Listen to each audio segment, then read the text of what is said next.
Hello, everybody. Sorry for the late start. It was my fault. It was partly that. We also had, while we were waiting for Hubert, we had to put a lot of B-roll and stuff together for all of this stuff because we have a lot to cover tonight. And we also just pre-shot a bunch of things that we can't show you yet, we can't talk about yet. But tonight we've got just over 20 games to chat about. Okay. And some really great stuff that we saw or played at Summer Game Fest. Actually, one of the differences between Summer Game Fest and E3 of old is that there's not as many of those hands-off demos. Like, most of the stuff we saw, we played. Yeah. You know, there's Absolutely. there's a couple of things here and there that For sure. but most of the stuff we played. For sure. So, very nice. Yeah. And kicking it off is a game that we've been very curious about. Very curious. And I know you got a very little amount of time with it. Yeah, it was fast. But tell us about Shadow Labyrinth. Shadow Labyrinth. Very curious. Reimagining Metroidvania Pac-Man. Yeah. Heard a lot of people talk about this. I want to know what you think, Yeah. Hubert. Well, right when I went in, they had to tell me twice to be quieter because I was hyped. What? Two separate people. How dare they? Two separate people, two separate times. We're like, yo. Like, yeah. Because I was pumped. Because I was like, yo, Gabby and I watched the Secret Level episode. Yeah. And Which spoils the everything. night of, and immediately when it was over, we're like, game please now, like game. They actually told us that the game did come first Right. because the game was being developed, of course. Yeah. So it wasn't like creatively. creatively, of course. But- just they confirmed. They Okay, confirmed. I do feel like the show potentially could spoil something, but I also think like maybe not. We'll see. Yeah. So I only got to play for a little bit. This is confirmed in the like Bandai Namco universe. Yes. Yeah, I saw they Yes. mentioned Bosconian in one of Yes. the text boxes there. Yes. Embrace the lore. Yeah. So there was like a dig dug enemy, and I had to like shoot a grapple at him and like pump it up, and it would explode. Kind of intense. I will say I'm just gonna get it right off the bat here. Get it out of there. Controls felt a little splashy. Okay. Wasn't as tight as I wanted it to be. You know, this is the Metroidvania genre. Yes. And we judge Yes. mobility and feeling of movement Yes. to a very high standard here. Must be impeccable. Yeah, so it was a little splashy. It just didn't feel as good as I wanted Because it like to. Pac-Man's so used to being in corridors and tight navigation, you know, it's know. like free. No, I'm just kidding. Yeah, there's a lot of controls as well. There's a lot to kind of wrap your head around. It was Okay. like, Interesting. you know, I wasn't just like Shinobi style in it, all of a sudden, you know, busting out combos, going crazy. It was like, what am I pressing here? Played it on Switch 2. Oh, nice. Yeah. And yeah, I didn't really have an objective. They were just kind of navigating me. They were like, okay, like, you know, we're going to guide you so you don't get like super lost in this demo. One of the primary abilities I could swap between was either a shield to block or a parry. So you choose which one you wanted. I went with the parry. I was like, let's go. I'm confident in the parrying abilities. You can't toggle between these? You can toggle. Oh, okay. You toggle, but you can't do. It's like You can't parry while you have a shield. exactly Yeah. or the other way around. Is it like on a cooldown? Like, no, sorry. it's like your move set. It's Yeah. like, do I want to press this button and have a shield, or do I want to press this button and do a parry When can you change it? Like out of combat? Okay, thank you. That's, Out of thank combat. you. That's what I wanted. Sorry. Yes. You also have a grapple hook. Nice. And Essential. This was tough too. There was like a platforming section, optional. You know, Metroidvanias, dude, like Prince of Persia and stuff. They've got their optional rooms, right? That you go through. One of them was like, dude, like grapple up. It'll launch you. Then you have to like jump over and do a dash, and then you have to fall. And while you're falling, grapple onto this one to launch over here. So it was like all of that. I did not have a lot of time, so I died like 4 or 5 times. Honestly, partly my ability, partly the controls a little bit, where I was just like, it doesn't feel like I want it to right here. So just a little bit of concerning. But again, I think the game was a lot more complicated than I was anticipating. Okay. There's also parts with Pac-Man where you can, like, you know, we've seen in the trailer where you jump up and you go through little maze-like areas to get to the other Yeah, area. does that feel like a little morph ball puzzle, or how does it? A little bit, yeah. And then some of them you would use for combat blood. So like a boss style, the boss is doing some like AoE laser beams on the ground, and it's like, dude, I gotta jump up, be Pac-Man on the walls. That's cool. Jump off as Pac-Man, do like a little spin attack thing. So that was pretty awesome. I wonder if there's any like mega bosses where like Pac-Man can go inside of them or something like that. Dude, yeah. And then we got to see the sick like finisher, move of Pac-Man. There's also that like mech thing we've seen in the trailer. It's in the trailer for sure. Yeah. Yeah. So does that come up here and there? Is that like an ultimate that you pull out, or? So if you like click R3 on a dead enemy, and you have a limited time, the enemies will disappear. Yeah. You can like grab their corpse and munch on it. Yeah. and Become the apex predator. Yeah, and that'll give you certain abilities that you can then equip later on. Okay. So it's about like, grabbing these enemies, powering up. I checked the menus too. There's a lot of collectibles. I think they said this game is going to be like 30 hours or something. Oh. So that's lengthy. pretty lengthy, seems intense. Like Hollow Knight length. Yeah. I'm cautiously optimistic now because of what I played. It just felt a little bit loosey, splashy, goosey. So Got it. yeah, but everything else I saw, the vibes, being Pac-Man, I love Pac-Man. All of the upgrades you can get and the collecting, like Metroidvania style, just collecting things, going to, exploring different paths and being rewarded for your exploration.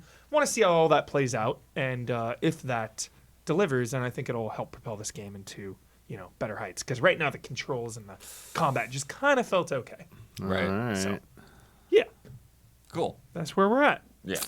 And again, very, very small little chunk of it there. Small little chunk thrown Yeah. right in. Yeah. So really got to get used to it for sure. Just a lot more depth and mechanics than I was anticipating. Yeah. Yeah. Next up, one of my favorite games from the show, and there are other games that I saw that like, I knew I was gonna like Sword of the Sea and stuff like that, right? Of course. But Ambrosia Sky Sick. is a game that I had booked kind of very much in the unknown, right? We always have these mystery games, right? But a lot of times the mystery games are like, okay, well, unknown Metroidvania. unknown action roguelike or Yeah. whatever. Yeah, exactly. But this was like unannounced Soft Rains game, and Soft Rains is a new team, and there are people there, from Bethesda and Ubisoft, and one of the names that had caught my eye was Adam Volker, and he had done the art for Creature in the Well and for Stonefly, and we had them here way back for Creature of the Well previews and stuff. But the funny thing about this was I had booked that like 6 weeks ago. And in that amount of time, I completely forgot what unannounced Soft Rains game was. Yeah. So I sit down and I start playing this, and like, this kind of looks, like that same kind of that visual style or whatever. And then Adam Volker sits down next to me. Awesome. I was like, oh yeah, there you are. Okay, now this makes sense. But those games were like distant, top-down kind of gameplay. Ambrosia Sky is first person, and their elevator pitch essentially is like Power Wash Simulator, but also immersive sim in outer space. What? Yeah. So it's pretty cool. So you are a woman named Dahlia, and you are hired to go into the space stations that have succumbed to this fungal infection. Fungal. Ugh. Dawn is And grossed out. So you have to get in there. You have to use your little sprayer to clean out the fungus. And your general goal is you need to get to these individuals' bodies who have, one, they have kind of like donated their DNA for research or whatever. And I don't exactly know what the motivation is there, but I would assume part of it is to learn more about how this fungus is, attacking and growing and all of this kind of thing. But you're also there to kind of give them their last rites and to, honor their death. Right. And so the character that's in the demo that you have to do is like, it's somebody you actually personally know. Oh. So there's history there, Bonds, there's emotions. But mechanically, it's pretty cool how the systems all interact. Because again, we're talking about those immersive sim elements, and with the fungus, it grows kind of organically. Like they kind of, maybe like say like, okay, this patch of fungus will need to do this and that, but how it actually does it in your game is going to vary person to person or whatever. Awesome. That sounds cool. And with that, there are different types of fungus that do different things.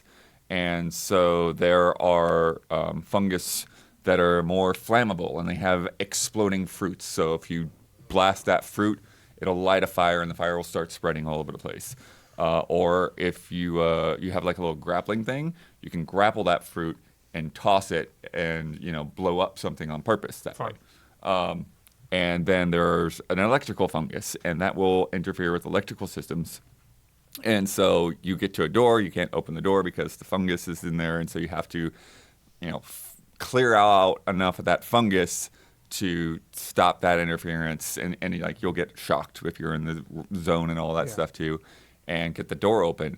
But with those fungal fruits, you harvest them, and that's a little bit of where the power wash comes in as well, because you need to be precise with how you harvest the fruit. Like if you hit the fruit and damage it, it's going to be less valuable for your research purposes. And once you research enough fruit, then you get upgrades for your sprayer. So now you can spray a flame gel. Nice. Now you can spray an electrical gel, and you can, you get to a different kind of door, and there's just no power going to it. And but there's lights up here, so you could spray a line from the lights down to the door. Why don't they door freeze opens it? up. Why don't you freeze it? And along with that, there is gravity. You're in space, so sometimes the fungal infection will interfere with the gravity systems, or sometimes you'll want to intentionally turn the gravity systems off. And so on or off to get through the levels and stuff. And I found a really cool spot where with the gravity off, when I was in 0G, then I could float above like this patch of miasma. So I was like, I didn't have to worry about that. I didn't have to go on the floor down there. I could just undulating go above it. miasma. But then I could also, I was able to find a vent. Nice. I was going to ask you about that too. That I could go up. I could float up through the vent and find my way, an alternate way into where our poor friend had passed away. War Inspector's pleased about that. Yeah.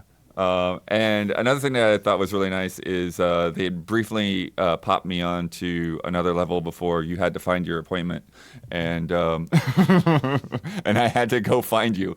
But there is a part where like they were just like introducing the grapple system, and before I had used the grapple when I was in 0G, and this was like still with the gravity on, and it was really just nice level design, because I kind of like I looked up and like, I wonder if I can grapple up there. And then sure enough, it's like, I could platform up to this beam, and I could platform up to that beam. And then there was the source of the fungus that was like, blocking the door below it. So, yeah. Seems like a cool concept. Yeah, it is a really cool concept. They still have a ways to go. They are not ready to give any kind of release date. There's no VO in this build yet, but they say that they want to have it there. So we're early days. Yeah, but I think there's actually like a Steam demo that you can check out, which is crazy. Awesome.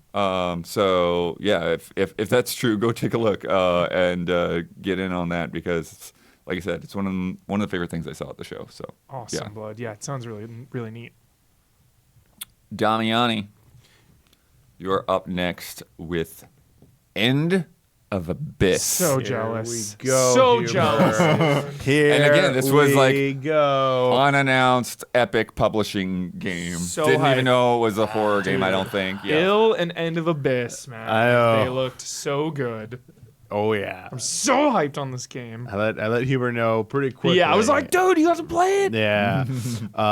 Section 9 developing, Epic Games publishing, coming to the PlayStation, Xbox, Epic Game Store, coming in 2026. Recurring theme, but obviously, let it cook, give it its time. I hate saying let it cook. I don't know why I said that. Let it cook. Let it I cook. hate that phrase. It's cooking. I hate that phrase. Why? I don't like it. It's cooking.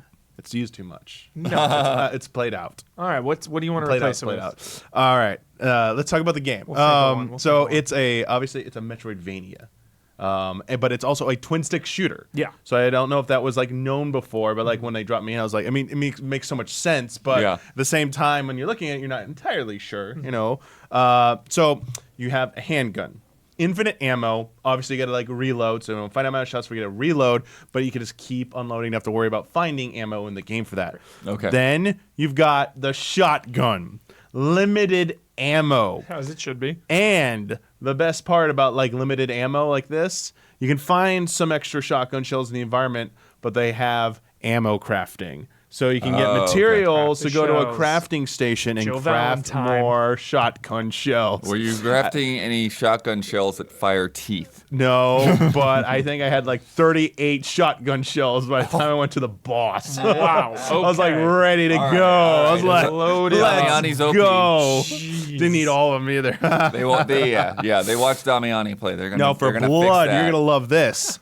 totally called a Metroid Prime in the Prime series. You have a scanning ability. You can scan items. You can scan doors. You can scan like question mark stuff on walls that like will tell you, oh, maybe an explosive will breach this wall. And so you scan things in the environment so that you can either mark them on your map for something to come back later. Like there was a point where there was a giant pipe that was like exposed, and there was the other side of the pipe further away, and there was a giant chasm between them, and there were these two latches, and it said like grappling hook needed, and it was like, oh, there is a map. It will fill in as you progress. Got it. And was this the one? There are map rooms in this game. So you can get to a map room and fill in sections of the map, just like in like Super Metroid Onward. They wanted to make it very clear about what you're marking when you scan for something to come back to later, so you don't get confused. Now we talked about like Prince of Persia: The Lost Crown doing like screenshots. This like has like it's not markers. It's a specialized like note that it will tell you like grappling hook was here, so you know to come back and do Got that. it. At least that's how it was here. I don't know if it'll be in the final version. Yeah. So the healing. So you have a healing ability. It's like Estus Flask, like Soulsborne. Like you see the charges. You go, and when you reach a new save chamber, you can enter it to restore those, but you'll also reset the enemies. Is there music in the save chamber? I don't think there was. It was all like environmental sounds for this. As far as I remember, there might have been a music for something, but I was doing the thing where I have like one headphone on and one headphone on to like listen to they're talking the whole time. For sure. But I did hear like the shots, Huber. Yeah. Very good stuff. Or was I crafting station, save rooms? You have a knife. You can like Resident Evil knife to break crates. So Because you have unlimited pistol ammo, what would you need the knife for? Well, you'll see. Yeah. Because you can also roll as well. So I think just want to give you multiple options to break crates. So you can roll into them, break them. You can shoot them and break them. You can knife them and break them. Okay. And again, they have like fragments, the things that you can collect that you use to craft other things as well. The knife can be used in combat, so you could fight with a knife, but it's not going to be very effective in most situations. But maybe some will be. So like normal enemies, you just like shoot them. You saw them in the trailer, like those like humanoid enemies with like the big bulging heads and stuff that like you shoot at them, you fire enough unload enough ammo into them, they'll go down. There are these tiny enemies, these real annoying critters that you have to walk like over them to stomp them or like knife them. Don't stop. Well, you don't walk on them, you knife them. Or if they get on you, get a roll to get them off of you. Right. And there's some enemies that like these corpses you come across that like they might just like explode out of them. Whoa. Or there might be some enemies where they come along with them, and so you're dealing with like, because one enemy on its own, it's like very easy just to back up, hold your aim, shoot, reload. Yeah. But they start adding in more enemy types, and you're dealing with those. So you're just faster moving. The ones from the trailer that look like wall masters from Zelda, those things were the most difficult thing to deal with in the game. Yeah, they were like deceptive. Guys, they were deceptively like agile, and like their wind up to start running at you. Yeah, it's like I was like okay. Jeez. And yeah, they knock you over pretty hard. the boss fight. They had a boss fight for me at the end. So I'm exploring this like, underground facility, trying to find keys to open unlocked doors, coming across enemies, maybe some secrets, finding some explosives to blow open some walls to find some secrets. Finally get to the boss, and the dev says, okay, it's like a little bit more like a Souls boss fight. And I'm like, oh, what? So it's this giant hulking like monstrosity. Is it the Rat King? The one with all the arms and shit? Yeah, it's coming it comes at me, like can leap at you. There's like big charge swings that speed up. Yes. And so obviously this one got like 38 shots of shotgun ammo ready to go. I also got grenades at this point. So I'm like, all right, here we go. First time, didn't beat it first try. Got to see a lot of like the mechanics. I'm like, okay, this doesn't seem too tough. Roll back in there with the, I understand now what I need to do. Dodge everything, get one shotgun shot off, back off a little bit, get ready. Tactical. We're very methodical. Hey, Souls games teach you, like, take your shots when you need to, but, like, back off. Don't, or be aggressive when you need to be aggressive, right? The balance. And so there was a point where, like, it kind of, like, stumbled. And I'm like, yo, unload into it. And then there was like a white arrow above a spot. I'm like, wait, what? Goes up to it, knife prompt. Sick. Critical damage with the knife, Huber. So Love you that. get that in. I'm like, oh, we're like, this is good. But also like, I'm rolling here. Phase 2 gets angry, grabs like all the scaffolding around it, and like rips off like a part. It has like this giant like pillar now, metal pillar that's gonna like start swinging at you. So bigger range. It's speeding up because it's angry. Same thing. Just take my time. Yeah. Just, like I feel like the grind it down. I don't know if they like had lower difficulty for this. I hope they have difficulty settings for this. I didn't ask that. I forgot to ask about that.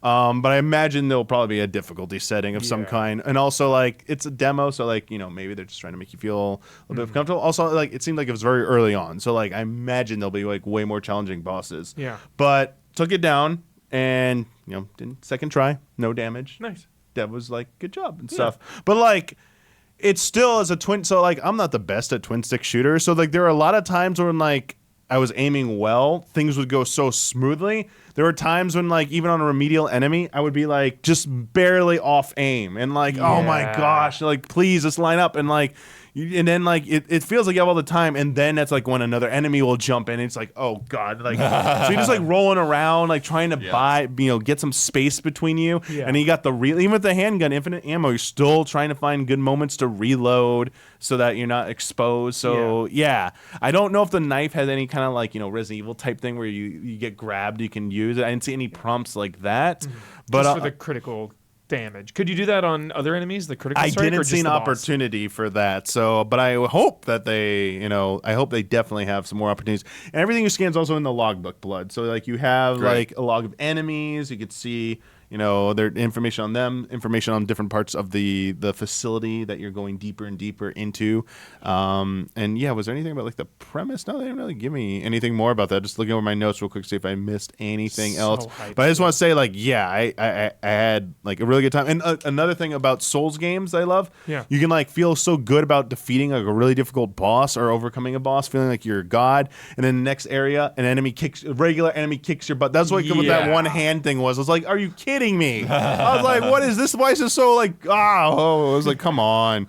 I really had a good time with this game. Awesome I really want to play more of it. And like, yes, Huber, you're going to love it. I feel like you're going to love it. Involved. And yes, End of Abyss. 2026. Yeah, dude. Good atmosphere. Yeah, good. Yeah. Oh, great atmosphere, man. There's like lighting. Well, I think this is one we looked at and saw that like some of the people had worked on Little Nightmares and stuff, right? Yeah. So it definitely comes across. Hyped. Yeah. Sweet. We are in a horror block right now, and Isla, you got to tell us about Sleepawake, particularly the story behind who's making this game. Yeah, am I coming in there, or what am I doing? Up to you. If you, you I'll come swap in there. Come in here. Come in here. Cool. I'll swap out. Okay. All good. Sleep Awake. Ooh. This is a Nightmare on Elm Street spin-off. Possibly. I was so like, wait, what? Why haven't I heard about this yet? That'll make sense in a second. Hi.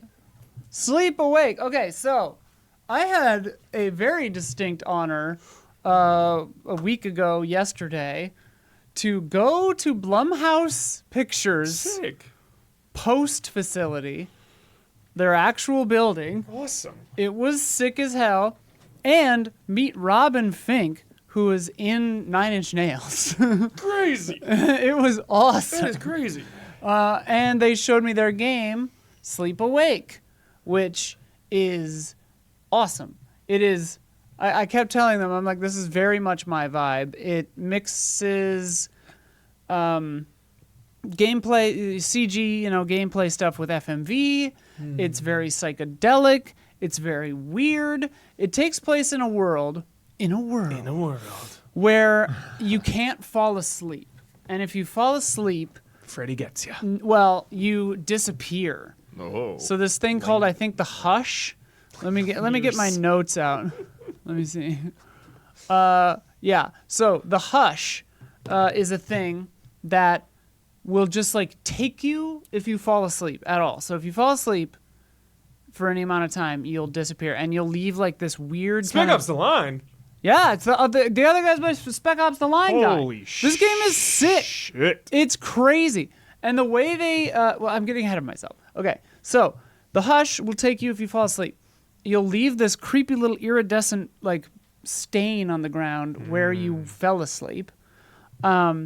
It's in the future, this crazy city. You play as this girl, Katya, and she's trying, everyone has different methodologies for trying to keep themselves awake, okay?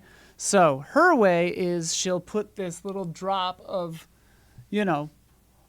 homebrew, concoction, maybe a little ayahuasca vibes, a little something else, a little LSD, who the hell knows, but it's keeping her awake, right?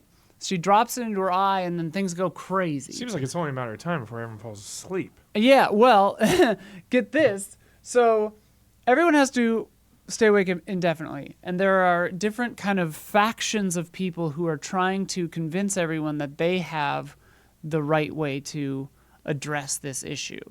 One of them, I can't remember what they're called, but they solve this problem through pain. So they torture themselves pretty much constantly to stay awake, to the extent that they get this guy is one of them, the guy hanging there by a spiky jockstrap. Thank God. And but they're it's like a religious almost kind of cult. Hell yeah. These a worm cult, denizens if of you will. pain. Yeah, a little worm cult.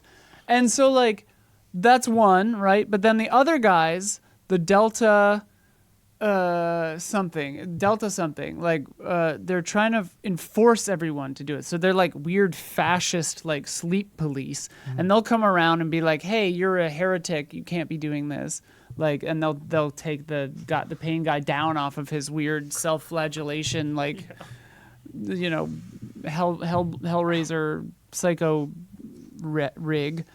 Anyway, so each faction you deal with has kind of different ways of you interface with them in different ways. So I had to sneak past some of those Delta guys. I didn't see I didn't have to go up against a pain guy. I just saw one and then he got taken by the other guys. But yeah, it's really cool. I really appreciated the level design and the world building that they're doing. A lot of really subtle details with the story. You kind of gather that the dad, actually just saw at the Somnological Institute, you gather that your dad was at some point researching sleep. You gather that your little brother is fell asleep, got hushed at some point probably. There are a lot of missing posters up because people aren't really sure where people go when they fall asleep. So on the off chance where it's hey, if you ever see this kid, bring him back to us. Maybe he's somewhere. Are there puzzles or combat or just walking through? No combat to my knowledge. I had to do a stealth section to get around one of the Delta cops. And then there was, I think some light puzzling that happened. and they said, yeah, there's all kinds of different little things that'll happen over the story. Nice. This lady, at one point, my character kind of dozed off a little almost and went to this weird, like, in-between place. And that lady talked to her and then kind of snapped her back out of it. This lady on this boat. Federal Bureau of Control. I mean, who knows? And then the character that you play as, Katya, like, wakes up and she's like, like, stupid, like, don't fall asleep, you know? But then later she's like, she took the drops and then everything freaked out. And then, like, you just come back and you're, like, in the middle of the city. And you're like, oh, I've been wandering again. Like, so, like, nothing is reliable. Sick. But the cool thing is, so it's very, very focused on, like, the mixtures of these different kind of mediums of art. And so, yeah, it's a video game. It's got CG graphics. It's got FMV stuff. And the FMV stuff looked really cool. But what's really neat about it is, like, they're not exactly trying to make anything match, like, look exactly like in the game. It's just like, no, this is kind of the vibe of this, and this is the vibe of that. The coolest origin, maybe, for a game, Robin and Corey, the two people kind of in charge of this, just went to Joshua Tree and made a bunch of weird sound stuff. And did drugs for sure. I mean, you know, they didn't say that, but I wouldn't be surprised. But who knows? But yeah, just did like soundscapes and that kind of stuff, and then used the sounds to inspire the ideas for the game. So like this game started in sound, and like was very inspired by the kind of like soundscapes and textures that they made in that kind of those experiments. And they said they'd still go back to it. The audio is gonna mess with you. Oh, it's crazy! It's really good, and the music Wow. was really cool. And it's like, you know, Robin Fink. I told him when I showed up, I was like, yeah, hey, so like I had VHSs with you on them when I was a teen, like because I love Nine Inch Nails. Yeah. And he's in the like live band of Nine Inch Nails, and so like, you know, I hope I didn't make him feel like old or so. Sorry, No, Robin, if I made no you, way. if that was weird to say, but it was just a really huge honor to meet him and like. And to go to Blumhouse, like, it was so cool. That's the whole awesome. experience was just really neat. That's sick. But the game actually, honestly, does look really cool. It looks really You know, cool. I was kind of worried. You know, you're getting cool experiences, meeting cool people. You're like, well, I hope the game doesn't suck. Like, no, but it was actually super neat. Heck So yeah. I'm really excited for it. It's so my vibe and just really trippy and weird. Yeah. Yeah, Sleep Awake seems awesome. Cool. Then we played another one. The next one, Don. Grave Seasons. Oh yeah, yeah, The next Blumhouse joint. Yeah. Really like the look of it. Which we can finally talk about. Oh, this might be in the B-roll folder, Don. Down in the there was a folder. It's on the desktop. Yeah, right there. Sorry, that got closed somehow. Really like the vibe, the look. Yeah. So this is Like Stranger Things 3, Damian. There It you does. go. It kind of There looks you go. like it kind of has that like pixel art sort of vibe. Yeah. So I mean, the elevator pitch is Stardew Valley, but you find a severed hand in the farm. Giving, and then you can give the hand to someone. And they're like, "Why are you giving me this?" Yeah, and they're like, what? And you like show them. You're like having a nice conversation with someone, and then you just show them this hand, and they're like, Jesus. Yeah. Like, and they're like, that must be the farmer that was there that had your farm before you, because he kind of disappeared and nobody knew what the hell Yeah. happened. Super sinister. But it starts, you know, as you're seeing the B-roll, like jolly, and you're just kind of dealing with your farm, and everything seems normal. It starts with you have escaped from prison. I think maybe intentionally you're not gendered, but like, yeah, I thought that she looked like a cool lesbian lady, but that's me. I think that about everybody. But yeah, so you're just farming and you're doing your thing, and you can sell your stuff in that chest. There's the little well there. There's a beehive you can do. There's a chicken coop. You can do recipes. You can cook. You can make jams. You know, all the standard stuff. And then you find a severed hand in the garden. And there are characters around. This guy down there, you know, had a pretty obvious scar down his face. And we were pretty quickly like, oh, what's up with this guy? Lichen. Yeah. And then there's, so in the demo we played, it was just at the farm. Yeah. And they were like, for this demo, it's limited to just that. But there's a town, there's a forest area.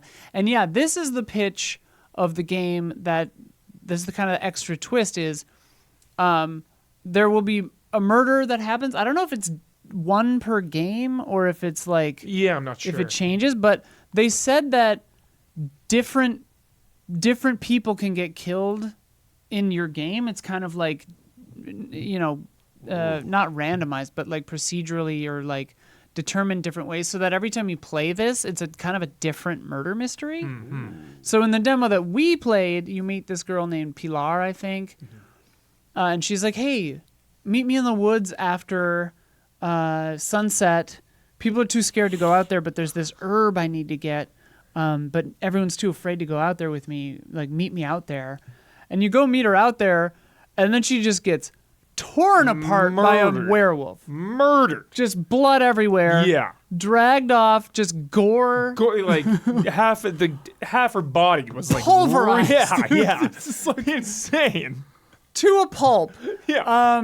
And then, so your character's just like, God, like, what Yeah. the fuck? And, so she's dead. Yeah. And you're like, okay, a werewolf did it. And we were like, pretty sure that guy's a werewolf. But then Yeah. that's where the demo kind of ended Like for vampires, werewolves. Yeah, this what guy. is This going guy we on? were talking to him, Serial and he has like this killers. big scratch on his face. So we're like, okay, it's probably Hari, Yeah. but the demo ended. so Or we he's didn't- some werewolf hunter. Or it's probably like, it's probably like a red herring or something. Yeah. But the pitch of this is it's like farm simulator murder mystery. And just gorgeous art. Looks beautiful art. So Yeah. cozy. Both the pixel art and the character portraits, I think, Yeah. are all really good. Yeah. So I'm really curious to see how it shapes up into like how each mystery is different or how every playthrough is different. And just the pace But- of it, if Yeah. the farming stuff bogs you down, Right. because all of the story and the interactions and the town and the farm, like all that stuff looks so cool and it really interests me. I always get scared of like, how hard are we going to go into the Yeah. crafting element, Yeah. And I liked, because you're a kind of rough and tumble kind of person. Like, you start the game with all these tools. Like you a don't have to crowbar, find it. yeah. Yeah, but you start with a I was gonna crowbar. say, And if something is locked, Yeah. perfect B-roll. Jam in. If something is locked, you just break in with a crowbar. Like, you don't have to like find Yeah. the key or anything. You're just like, nah, psh, which I think is fun. And then, I guess you can get caught in people's houses. But yeah, I mean, from this footage, it looks like there's a lot of other locations and Yeah. stuff. So that's really cool. Totally. And you can give gifts to the villagers. So I assume from that there's romance, but who knows? Giving everybody a severed hand. Yeah. I definitely struck out. I gave this guy and Pilar or whatever her name was stuff. Struck out on both of them. I guessed wrong. Like, I was like, maybe she wants like a chili pepper, and she was like, "Why did you give me this?" Yeah. And I gave him like some like carrots or something. And he was like, "What the hell?" Like, Walk up to someone and give them a chili pepper? yeah. Try my freshly grown Try my chili beautiful, peppers. freshly grown Yeah, chili peppers, Of blood. course. Anyways, that's Grape Seasons. A lot of people seemed into it. I Yeah, was into promising. it. Looks It cool. seems neat. Cool. Now I go away for a while. Goodbye. Goodbye. Bye. She'll be back. I'll be back. One day. Next up, Huber, as we were talking about, with unassigned, unknown, what are we going to do? Yeah. Xbox, Stock Xbox. just like unrevealed, unannounced game. I just had to book something. Yeah. And unfortunately, they had other things there, but we were all talking about this amongst ourselves. We didn't get to see everything that we wanted. This is the only Look at thing this. they had time for me to see. Look at this old. Is Gear. Yeah, this is supposed to look like this, Isla, just so you Yep, know. yep. This is the original Gears of War. Yeah. here. For a second, I was like, what the hell? Muddy, gray everywhere. Looks 2007. Oh yeah, Right, 2006, God, this era of Unreal yes. where everything was just gray. Right. So I got to see Gears of War Reloaded, and so like now this is the Still Ultimate great. Edition that they upgraded to, and then now this is the new at Reloaded that. version. Oh, look at the Yeah. lighting. Look at that, baby. What's interesting is that even though everything is clearly more detailed and all of that, particularly like when you look at character faces and stuff, there's still a sense that like, okay, this is still built on top of the original. Like this still looks a little bit old. It doesn't look Yeah. like if you remade It it looks from the ground correct. up like a Resident Evil. Yeah. But it's the same game. Yeah. It is the same game. It looks so correct. And they brought us into a room and gave us a similar kind of demo here. Like a lot of these same shots were in there and gave us like a lot of the details. It's really crazy. I need everyone to remember, and if you weren't around at the time, I need you to know when Gears of War 1 came out, it was the showpiece of yeah, showpieces. top tier. Like Highest tier tech. the most insane graphics of all time at the time. Yeah, it was So it's crazy. funny. It's funny to see that comparison, to actually Yeah. have them go back and show the original. I'm like, oh, this looks like garbage now. Like, yeah. but yeah, so Gears is almost 20 years old. Next year it will be 20 years old. And then they remastered the Ultimate Edition was 2015. So it's been 10 years since that. Crazy. And now they're bringing it to everything. It's going to be on Steam. It's going to be on PS5. It's Yeah. going to be on the handheld things. Let everybody play this franchise. 4K, 60 frame per second campaign, Beautiful. 120 frame per second, in Beautiful. multiplayer, 3D audio, native HDR, Sweatiest multiplayer, dude. Wall bouncing, Damiani. improved lighting, improved textures, no loading in the campaign, all of this kind of stuff. Cross-play, cross-progression. The Xbox account on PS5 and Steam is optional, but it will give you extra little, things to track or whatever there. Xbox account on PlayStation, dude. Right? Wild. Wild. They've also modernized the back end of the multiplayer for matchmaking and stuff, and there's Yeah. PC anti-cheat stuff in there, which I'm sure will be Did they say a pro and con. Did they say anything about wall bouncing and multiplayer, like the metas, and is it going to feel and be the same, or are they That going to stuff, start messing? that's somebody a little deeper would have probably been able to get into that, so I don't know there. And then trying to think. Oh, it's going to be a free upgrade if you already have Ultimate, so that's great. Crazy. So generous. And they're doing a beta this upcoming weekend and next weekend. So you want to have that question answered, you can go do it. There's a multiplayer beta coming up. Beautiful. Giant red gun. And then when they let us loose in the room to play, Yeah, why is that gun red? the I don't remember that. remember- it's I'm probably not some sure. cosmetic or Yeah, something. yeah. Okay, I was yeah. about to say, I was like, wait, Yeah. And it's multiplayer. Yeah, yeah, That's yeah. probably part of it. Yeah. So the way they had the Look at that, room, dude. They're wall bouncing. wall bouncing. Yeah, they're doing it. There's fucking so sweaty. they're probably talking So about it sweaty. right there in that part Yeah. of the video. the But sweatiest. Hubert, so then the way they had the room set up was almost more of a hardware demo than a game demo, because they had everything in there. They had split screen on Series X. They had a Series X versus a PS5 Pro crossplay.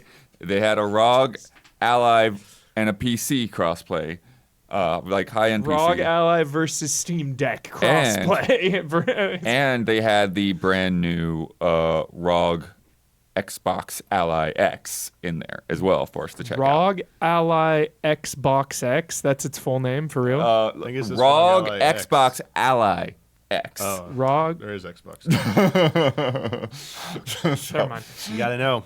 Anyways, so first I played split screen with Jen Garcia. Nice. Yeah, so that's great. That's so fun. Oh my gosh, I'm jealous. Yeah, first time that we've actually played a game together, That's which is so funny, cool. right? All the time that we've known each other. That is so fun. And just a little bit of the intro, first cutscene, first little bit of like, here's how Gears of War works, all that stuff, right? Yes. And unfortunately, the way they had us, like there was like, there wasn't enough room for everybody to get to every station, and every single person wanted to play with the new handheld, right? So like we did that for a little bit, and then we went to the Xbox handheld. And I'm gonna tell you this: they have not announced that price yet, and there's two versions, right? There's the ROG Xbox Ally, and then there's the ROG Xbox Ally X. Yeah, We were can't playing on stand the that. higher end version of this thing. Yeah. The handheld is running Gears of War Reloaded better than the PS5 Pro. Crazy. So, like I said, the campaign on console is locked at 60. Yeah. This handheld was running between 90 and 110 frames per Dude, second. what on earth? And the regular, The regular ROG Ally was struggling. Right. I went over there and checked that my thing out. God. It was like going little between switchy. 45 and 60, but it was very inconsistent. Like just you would just hitch here and there. Is there a large gap in price between those? We don't know. We don't know. We don't know the prices yet. Yeah. No idea. They have the specs up on Holiday, the yeah, Xbox when it comes Wire, out. but it's like with like the mobile chipsets and stuff, and like I don't really know like how to compare like one of those to the other. $999. Right. Well, let me see. Let me look down where the specs are. So yeah, so the regular, this lower end one is an AMD Ryzen Z2A with 16 gigabytes memory, and then 512 gigabyte storage is pretty freaking good actually. And then the X, the big one, is an AI Z2 Extreme with 24 gigabytes of memory and a terabyte of storage. Jeez. But the ergonomics they've changed a lot. They've given it a more grippy like handles, kind of like the PlayStation Portal kind of thing. Okay. And even though it's like, I think technically a bit heavier and even and stuff, it didn't feel heavy to me. Janet thought it felt heavy, so it's like different opinions there. So. Yeah. But I do like the way it feels. I do feel because again, like I'm not that familiar with the regular ROG Ally, so I was glad it was in the room, so I could go over there, feel this, come back, feel the Xbox One again, and I think it is definitely an improvement there. Sorry, for clarification, when you said the low-end ROG Ally, the ROG Xbox Ally, The new normal, Xbox or Ally. just the ROG Ally? So 'Cause no, so yeah, there's so they had different ones. That's so I'm talking confusing. about right there. I'm talking about the comparison between the current ROG Ally and the high-end Xbox. Okay, so the current One. one's the one struggling. Right. Okay. Yeah. Okay. Yeah. Just the regular non-Xbox involved Windows ROG Ally. Yeah. Got it. Sure. $1,000. Yes. $999 You got US it. dollars. Every one of us is like, this is $1,000. This has got to be $1,000. $999. Jeez. So We are actively trying to figure out if it's ROG. no, the hardware designer was there. Republic He of says ROG. Gamers. That's ROG. stupid. ROG. Rogue what it stands is for? so much cooler and It's better. Republic of Gamers, right? I mean, it's Yeah. Xbox. Oh, They don't know how to gosh. fucking name anything. I know. I can't. But it's not Xbox. Handle the It- name. well, I guess it's partly Xbox. It's the Republic of Gamers ally. yeah. I am just happy Gears of War is coming. Yeah. It looks incredible. I'm excited to play with one Michael Damiani. Yeah. No, that'd be great. Oh. Ready to see this roll bouncing?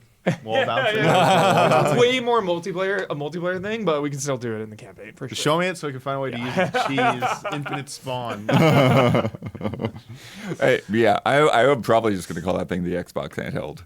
Yeah. Like it's just like that mouthful of words. Totally. like yeah, Totally. We're going to X call it the ROG X. Roggly. Yeah.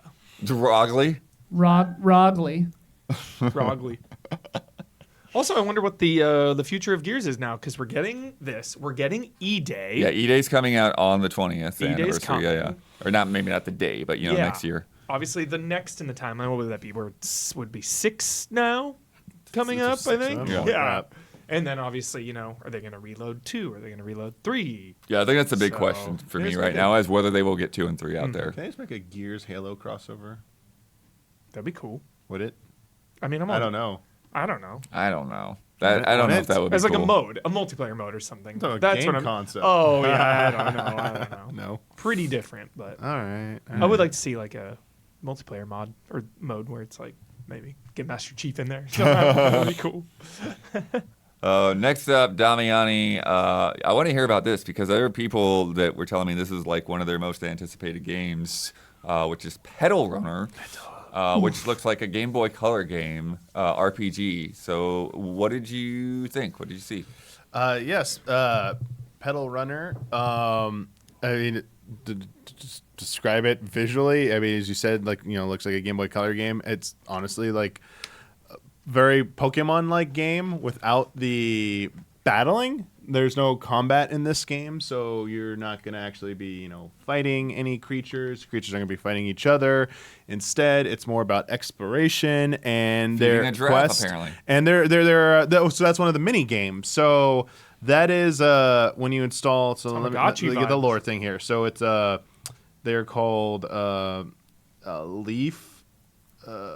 leap cells. So you install these things called a Petal Runner is a person who delivers leap cells to customers to install and calibrate, which will then generate their new artificial companion known as a Hana pet.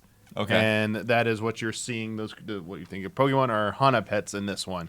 And you are Callie. You are Petal Runner in training, who's hoping to become a Petal Runner. So you're doing their training program where you are going out on deliveries, and you have a first generation Hana pet known as Kira, who's one of like the oldest remaining first generation Hana pets, because That's all the so ones funny they put generations into the lore. yeah, it's because the current generation of Hana pets are all second generation.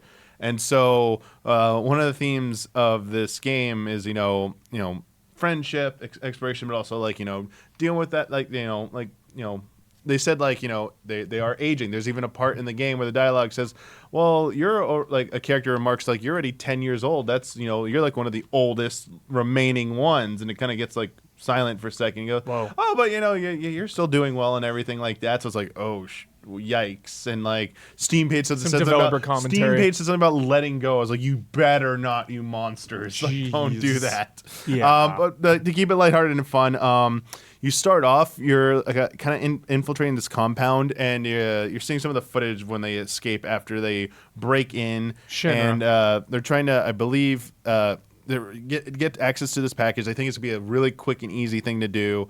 And they encounter kind of like a deformed Hana pet who looks like this giant slime thing. And they use a leap cell to like recalibrate or you calibrate it. And it shows like its true form. And it's like this like really cool like sea serpent looking thing. And it kind of Nice. like said it was acting like a diva or something. It was like its personality. So it was like it went from that to that. But as you see on this like screen right now, there are these mini games when you calibrate. It's like WarioWare. So it's basically WarioWare. It is all these little WarioWare games where it's like Awesome. feed the Hana pet, like the giraffe thing. One's like wind the clock was one of them, but like you have a certain amount of time to either wind it forward or backward. You had one where you have like a parachute, you got to land on like the platform.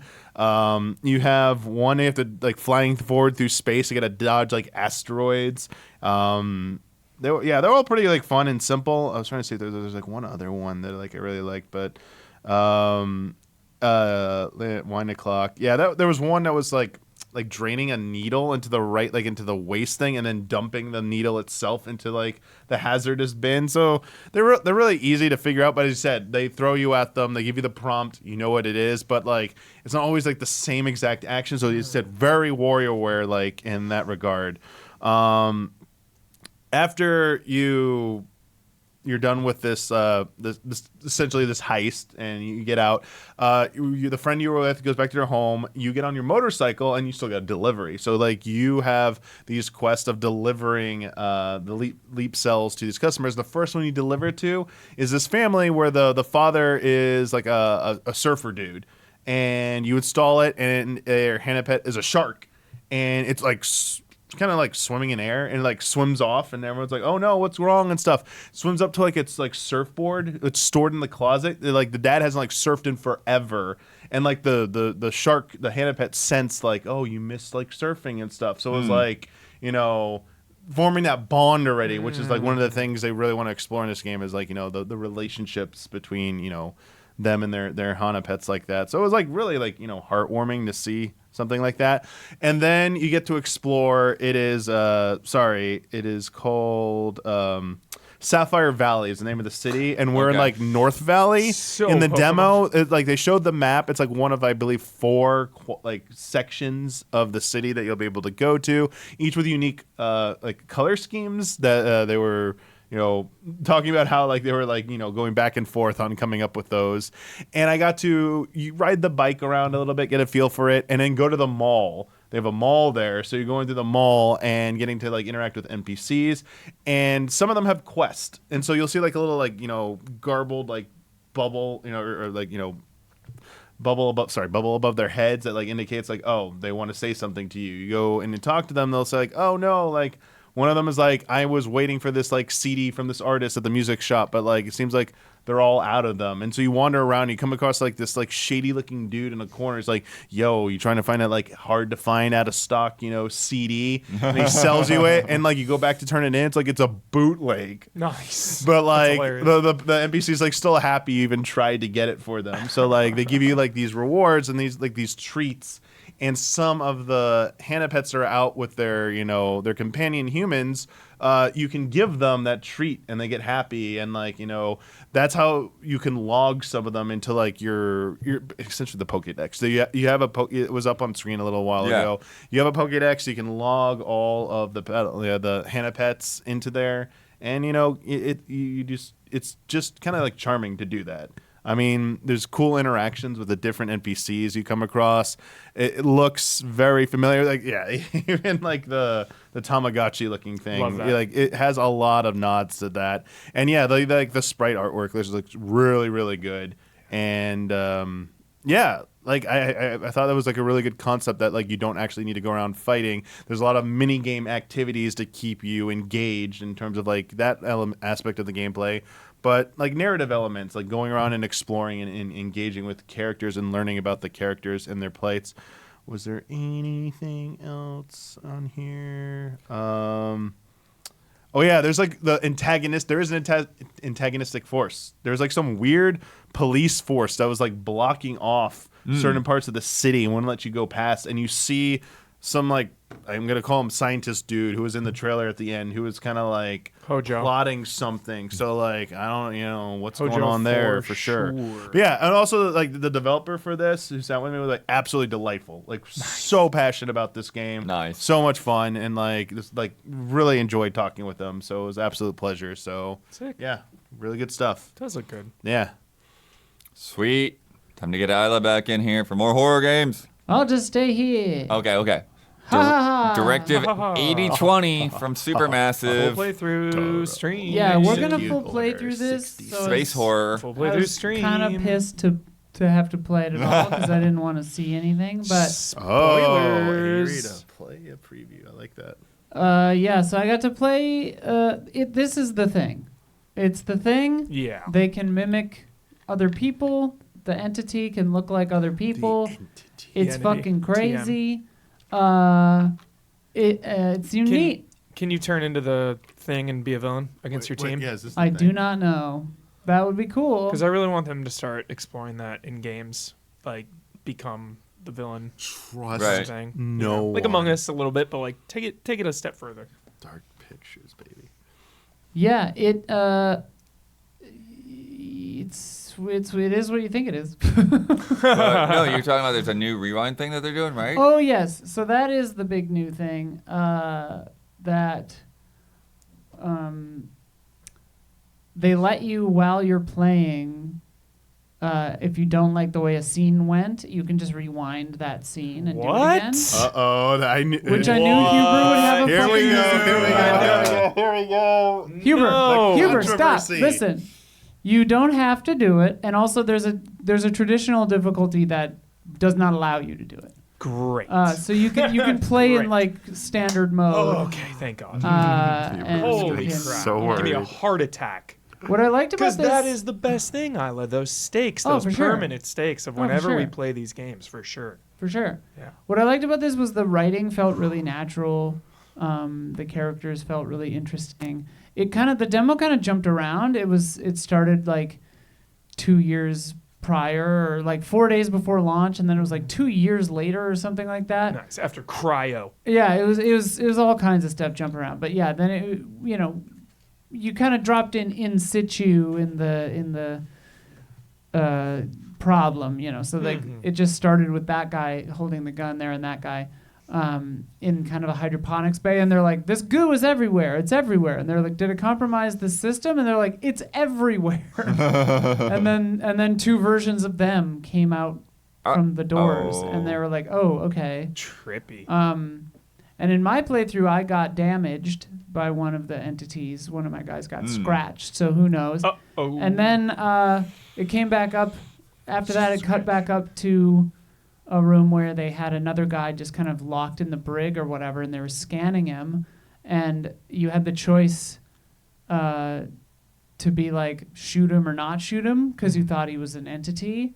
And it's funny because I guess, I don't know if it's different in the main story or not, but like I didn't shoot him and that was the right choice. But they said something like that might not always be true. And I was like, oh, okay. Interesting. Like, and I don't know if they just meant because the demo is different than the main game or what, but I was just like, okay, that's interesting if it can change. Mm-hmm.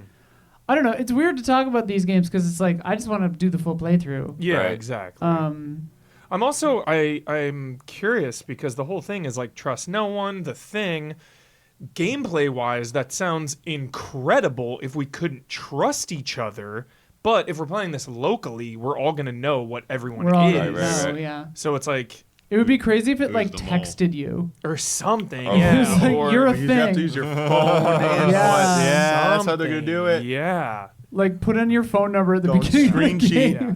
So I don't want to like get my hopes up too high that there will be that kind of like mysterious trust. No, yeah. That would be yeah. a really cool thing to do though. Yeah. Is like because we play it the way we play it, where each person gets a person, Yeah. and like instead of dying and being out, it would be Yeah. interesting if you're like, oh, you're still in it, but Yeah. you're a bad person. Yeah. Totally.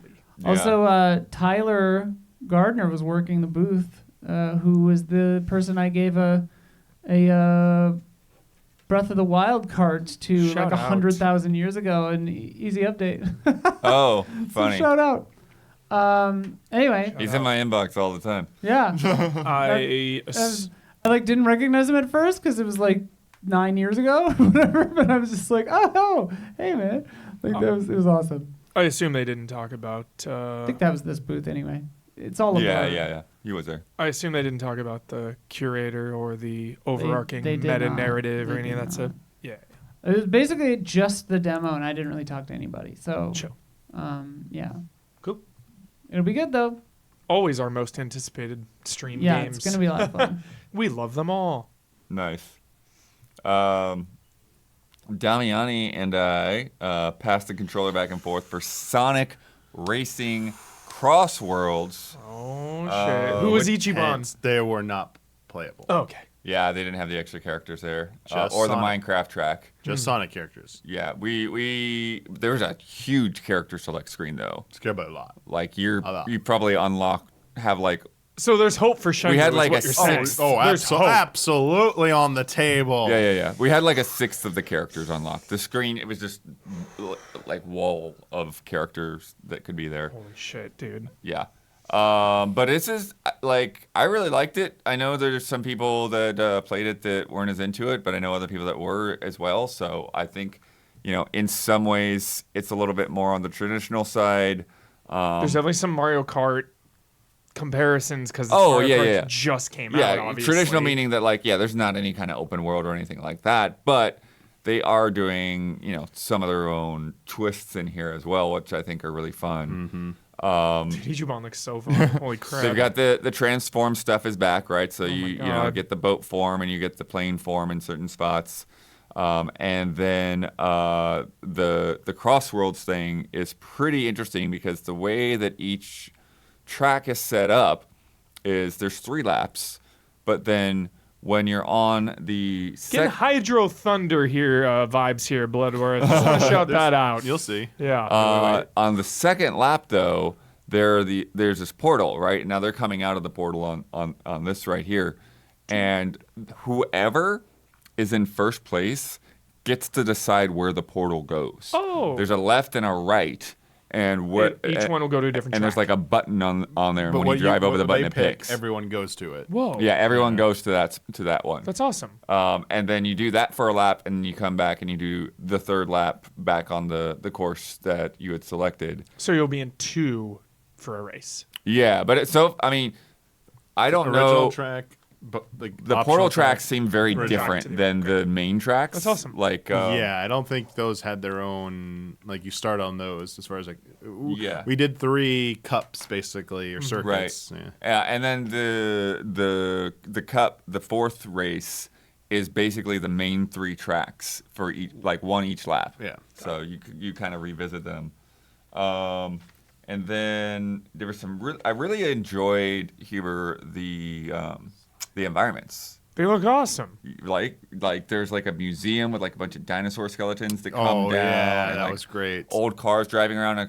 There's a paddle boat where like the wheels would like come down and block your way. Yeah. Just like not space here, the aircraft The carrier. aircraft carrier from stage with Afterburner, the yeah. Afterburner with the It's jet back. Yeah, and you fly like in jet form too. What? Yeah. At the Galleria? There is a mall. And there's a a great cinema mall. in the mall with Yep. multi-screen cinema. The mall is multiple floors. Concession Huber. stand. So it's like you can take a bounce pad up to a different floor and like find the movie theater. That's another thing that's really great is there's lots of little side paths and little secret spots to discover. This is like I'm pretty sure this is a Sonic Unleashed level, right? Like this city. Yes. So- Yeah, I've been here for sure. 100%. And there was I think it looks like Unleashed. yeah. There was one of the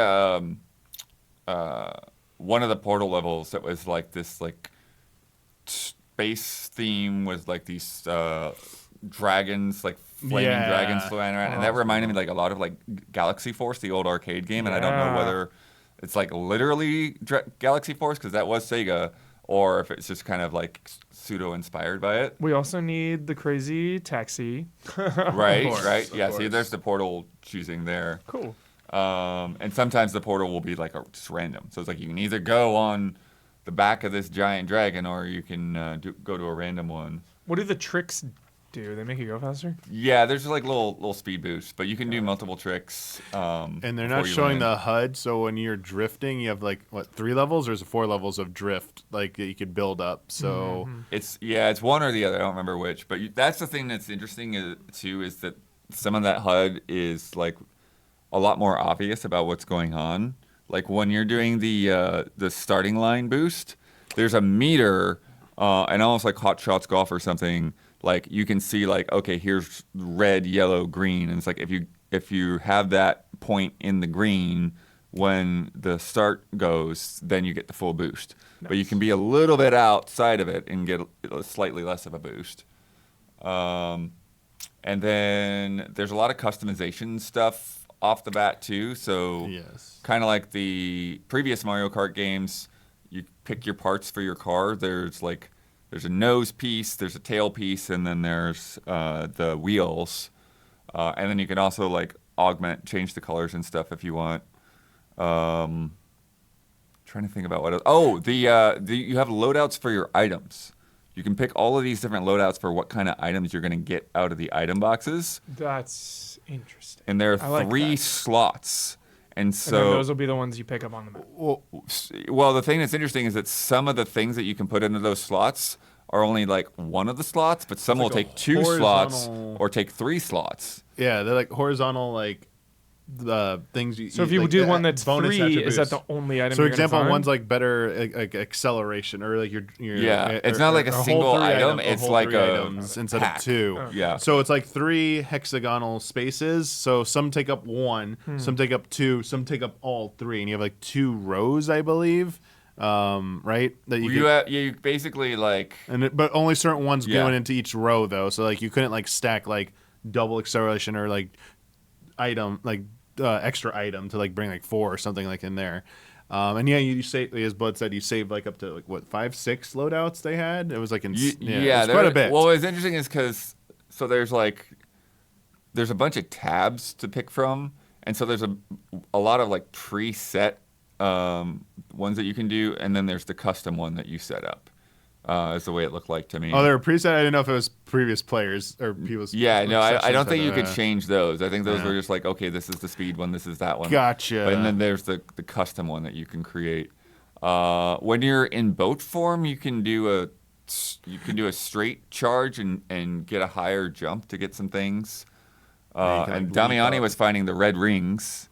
Yeah, there's 5 red rings per stage on the first 3. The last one that does like the 1 lap of each stage you played doesn't have anything like that. Oh, here's the mall. And you get like based on your results, including like getting the 5 red coins, star coins, you get these tickets at the end. You spend those tickets on unlocking new things, like the new car parts, I believe, and what was it? And it seemed to be car stuff. Yeah, and for the cosmetic stuff, Blood got to mess with it. It's like paint jobs that are based on the characters. So like Sonic had like blue and red, and Tails, had his color or their color scheme, and so on and so on. Yeah. And then, but you could just do like the true customization and really just like paint it however you want. So that's kind of like a neat feature they had in there. And then weapon variety was like pretty easy to pick up, honestly. A lot of it was like analogous to stuff in like Mario Kart, so it wasn't like too like difficult this to one figure feels out. like it's the horn or whatever with the spread around you. Like the tornado one. Yeah. And then like the cool one was like not this wisp, but the other one, the laser wisp from Sonic Colors. That like every person has like a diamond above them, and you'll like zigzag through all of them like the front, which is like kind of or for a while, and it's kind of insane. That's like the torpedo though, except you don't have to control anything with it. But yeah, like they were all like lock-ons. There's like one that was like equivalent of like a green shell that would bounce around. Yeah. The shuriken is more red shellish. Yep. There's like a spiked ball that goes behind you. There's a magnet. The that'll slow you weight down. ones were the most annoying ones that smashed you. Oh, yeah. I was like, how do you dodge these things? Like, it was so annoying. They would smash you. I was trying to get a shortcut to get a red star coin on the afterburner stage. Had to leap off a jump on the aircraft carrier Smashed over midair. water. Got smashed midair and then fell in the water. So lost first place. I was like, come, you monsters. There are also blue item boxes that are in tricky spots to reach. And those will give you some of the more rare items. So, like, there's one that's like a monster truck. You probably saw it in there somebody earlier. So you get turned into a monster truck and you just drive over people like the Mega Mushroom. You also have a rival. Yes. You have a rival. Yeah, Huber. When you start the Grand Prix, they do like this close up. It's like your character and then whoever your rival is, and they like lock Tommy, eyes. And no, the Sonic character. So like Sonic versus Knuckles. Yeah. Yeah. They have like a difficulty rating on them, like flames below them, so like how challenging it might be. And obviously, there's a bonus if you end up beating them, even if you don't get first place overall. But the cool thing is in the race, in the races themselves, there's dialogue where if like you're doing well, your rival might ask other people to like, hey, help me out. Like I need to like get ahead of them. So like start ganging up on Focus them. fire. Or like, can you guys slow down and let me catch up? To help boost me up there and stuff. So like some like shady deals That going is on with your weird. rival. That's cool. But it's intimidation and stuff. Jeez. Yeah, and they trash talk you too. I don't know if we saw it yet or not, but there is a casino level. Of course. Huber, go around that I think we did roulette see it. wheel. Yeah. And then for like about like the speed, it has like Mario Kart. Blood had to point out to me because I didn't catch it fast enough. But he showed me when he chose again. It has like the speed classification. So like you can pick one that goes everything will move faster than if you pick like the slower one. So maybe if you picked some of the slower ones, you might have got the sense of speed. But like on the highest one when we did it, like you definitely could feel a sense of speed with it. It was like much harder to handle. On top of the car Blood picked, I was like, it was a double whammy. I'm like, oh my god, this big monster truck does the worst handling and high speed. I was like, crap, I can't turn with anything. I was like, I will say though, like if you're on a straight and you get hit, and then that acceleration, and this could be a car by car thing too, but it's just like, all right, that's when I felt like a little bit slow. It's like, okay, I get hit on a straight and I gotta like build that speed back up. But otherwise, like there's so many little things where like again those side routes where you'd be going by and you would see it like just a second too late. You have to try to get there the next time. Nice. no blue shell. As far as I I can tell. love and I hate the blue shell. But if you get hit by something, I love it and hate it can become just as chaotic when you're in first place. If you get hit by stuff like just getting people driving by and throwing stuff, that you just get blown up. It looks better than I heard it did.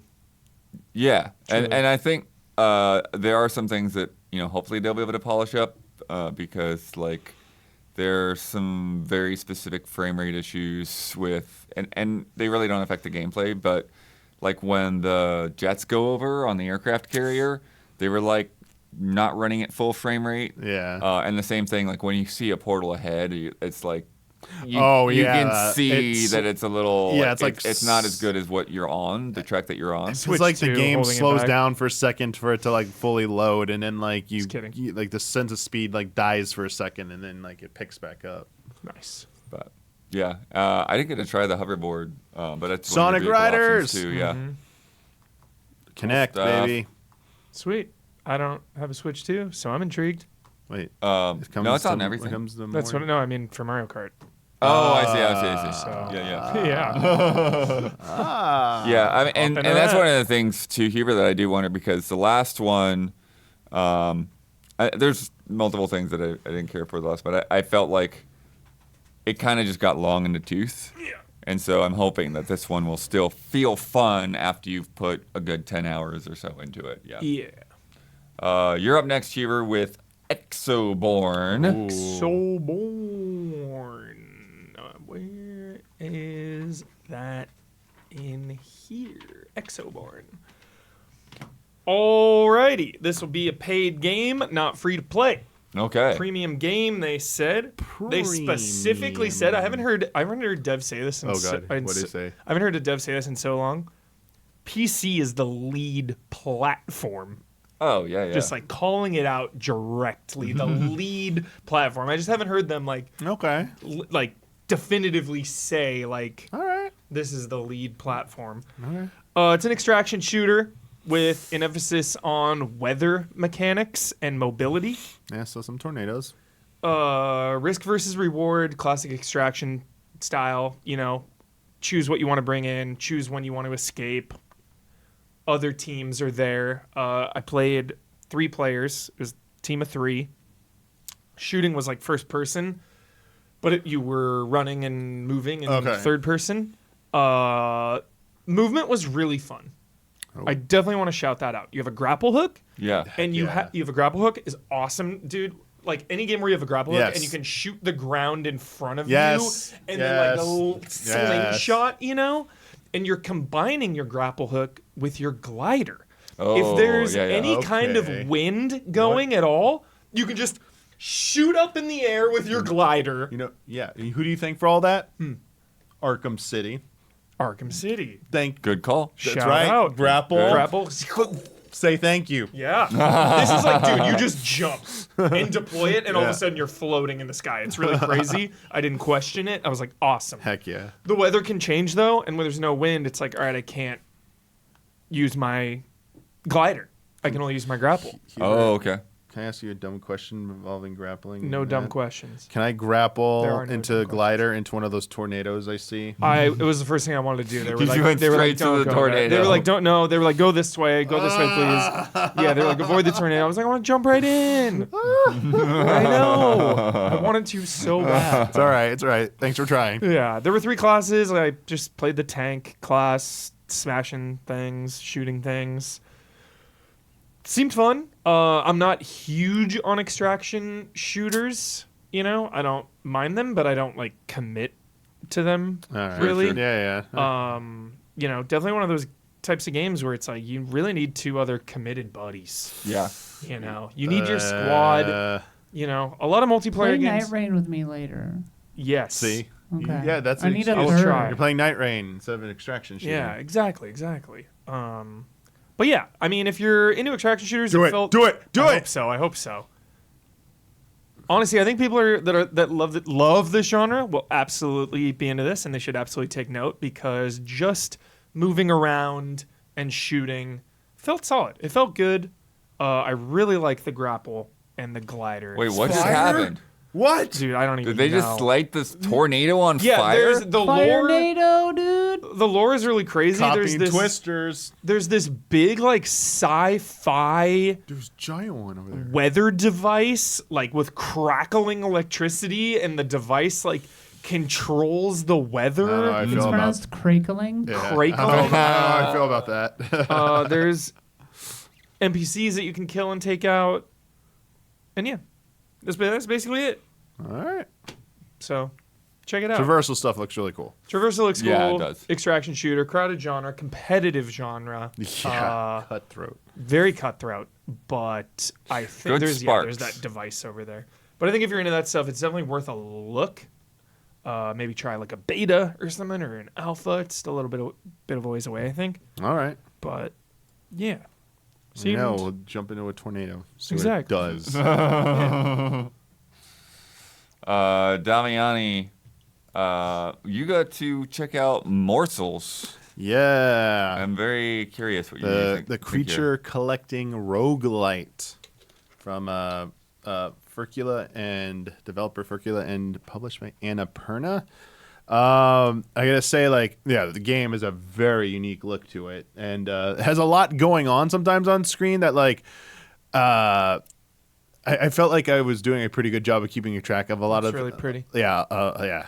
It looks really good. I felt like I was doing a pretty good job of keeping track of stuff, but sometimes with each new area and effect going on, I felt like it might sometimes a little easy to lose track of some things. Fuck, this looks good. Yeah, What? it was I just hadn't seen. What? It feels like I've seen maybe things are slightly similar, but it's like ultimately nothing's like it visually. I feel like. So let me back up real quick. So as you can see, it's a top-down roguelite. You might have seen a spot where you're looking, in a different perspective. That was a shop. There are shops in this game. You're a little My mouse. next addiction, You're a little Damiani. mouse who starts in a sewer because there's this a gang of cats. There are these cat barons who rule everything, ruthless. And so you're tossed into a sewer. You meet a magical creature who turns you into this thing called a morsel. And you have these abilities by collecting these cards. What? February 2025? That's an old trailer. Probably an old trailer. They didn't have a new trailer. I was making sure. I was like, I want to play this. Yeah, so you collect these cards to transform into these new playable creatures, and if you watch as they go through some of the card names, they all end in soul. It's more souls, so that's their gimmick for that. They each have different unique abilities and play styles. So one of them might be a little bit more melee oriented, so you got to get in close range attacks only. One of them could be range, just shooting kind of bullet objects at them. Another one was kind of crazy. I got it. They were like, oh, this one's a little bit more difficult to play. It had a flame tail or some kind of gas tail behind it that if you backtracked into it would hurt you. Awesome. So you had to keep moving. If you stopped, you had to don't back up. But if you used your attack button with it, they would turn into these fire orbs and go towards an enemy. So I used it on a boss thing and destroyed the boss. It was the perfect choice. Mm-hmm. But to explain how you play this game, Huber, obviously you're moving around. Awesome. The face button. So think of an Xbox controller or this Xbox, the letter buttons. Are your attacks, but they all do the same thing, but one is attack up, attack left. Yep, exactly. You do have a dodge, and you have it's pretty much your toolkit, and you could swap out morsel or your creatures on the fly. If you're don't like what one's doing, you can change out for the other one. So you have your collection of them. You can swap out for that Anytime on a run. Ooh, what did I just do? Sorry, I thought I deleted all my notes. It's about to freak out. Let's see, what else? Face buttons, roll button, movement. Oh, you have a special attack as well that you can use. So the objective is, in these levels, you're trying to clear out the enemies and make it to this ladder that lets you ascend upwards. Trying to get out of the sewer. Yeah, and every time you go up a level, you go into this in-between area where these crazy NPCs that you can interact with. You can choose not to interact with them, or you can. But the catch is you don't know if they're friendly or friendly or foe. Mm-hmm. And so some of them might give you hey, here's free healing or something. Another one would be oh, I'm sorry, you got to pay a toll before you can advance. And it's otherwise I'm going to curse you or something. And it's wait, what? Cool. Yeah. So, and other ones you can do opt to do a challenge against them, where you get into a gauntlet level where you just gotta defeat all the enemies and survive, and you get you can move on. Do that every time. So it's kind of cool. You don't know what you get, that RNG factor. And then at the end of some levels, there will be kind of a mini boss or a stronger enemy type encounter before you can advance. And then there's a boss at the end. And this one was just creatures turned into giant walking burger with a face on it. It was like Disturbing. Yeah, it was some things are just like very disturbing looking in this game. Little Ren and Stimpy energy. And that's when I was like, I just used the one with like the flame tail, just kept kiting it around because it was aggressive, dude. It was charging me. It like almost just got kept me right running away. It into your almost flame. got me right. I was like, dang, this thing is like, yo. So I was just like dodging, keep away, but like because it was chasing me, it was running into all my flames. It was like perfect. Aggressive enemy like this, good. I was like, use it against them. And I like able to win out. Now there were 2 difficulty settings for this: soft cheese and hard cheese. I went with the soft cheese because I was like, hey, I played Hades. I'm a little familiar, but like it's been a while maybe. So like I want to get through and see everything. So they put in like, it gave you like 1 extra hit of health, I think was the difference. So like it didn't drastically change anything. Sorry. There are like hidden things in each level. Like there was this thing I like destroyed and it like showed like a little like hole the mouse could like crawl into, and one of them had like a shop like like you can see it in the trailer at one point. This like shopkeeper had all these like items. The frog dude like like and is that stuff for just the run you're on? Are Yeah. there permanent upgrades? Yeah, so it's like for that. So it's roguelite. So they said like when you complete the game, there'll be some things that you can use, in your other attempts. But they said it wasn't gonna be too comprehensive for that. So it's more about the RNG factor of like what you're gonna get when you go through versus like the progression. So when you die, you just start over. Yeah, because like think of like I would say like the Morsels are like more gameplay oriented, but like they're almost like a mix of like boons, perks, Hades and other like roguelikes that you just throw into one, and it's like you get all that combined. It's very cool. Like again, it looks the music. Oh, the music, this lo-fi chill beat, man, so soothing and calm. So like when you're exploring these like really unique environments, it's like just like very calm and soothing. But then when things start to get chaotic, like it's the same music, it starts like it's anxiety inducing. Like wait, oh god, like this dual purpose music here is like holy crap. And obviously like a lot of like traps, like there's like spikes that come up. There's risk reward for going for like chest or something in like a corner. Like you don't know if it's gonna like a bunch of enemies are gonna surround you all of a sudden. So like they have those. It is. I was like, this is gonna be very addictive for a lot of people, and like it like felt really good to play. Controls felt very good, very unique look, great, very cool soundtrack. It was just like the 1 or 2 songs I heard, but oh man, like very good stuff. And I think that's about that's really it. Looks great, dude. And again, like just like a lot of the developers, over this past weekend, like very passionate, very nice, very very enthusiastic to show off their game, and like always love seeing people who would give them feedback on it. So thanks and shout out to all of them again. Sick. Next up, you might want to grab your headphones because I'm gonna have an audio up in a second. Oh wow, where's the? But not quite there. Baby steps. So they did not have this at SGF, but they sent it to me early to play at home, and Got all the codes. this game, I'm glad they did it this way because this would be really difficult to try to play on the show floor. Okay. Because this is a game that intentionally like takes forever to do anything, and as you kind of saw from this opening cutscene, there's this weird thing where like your family is ashamed of you, and you're just sitting in the basement, just being a mooch, and then you get teleported to this cave, and you have to learn how to walk. Perfect. So funny. And so each of the triggers lets you lift your foot, and then you move the analog stick to extend it.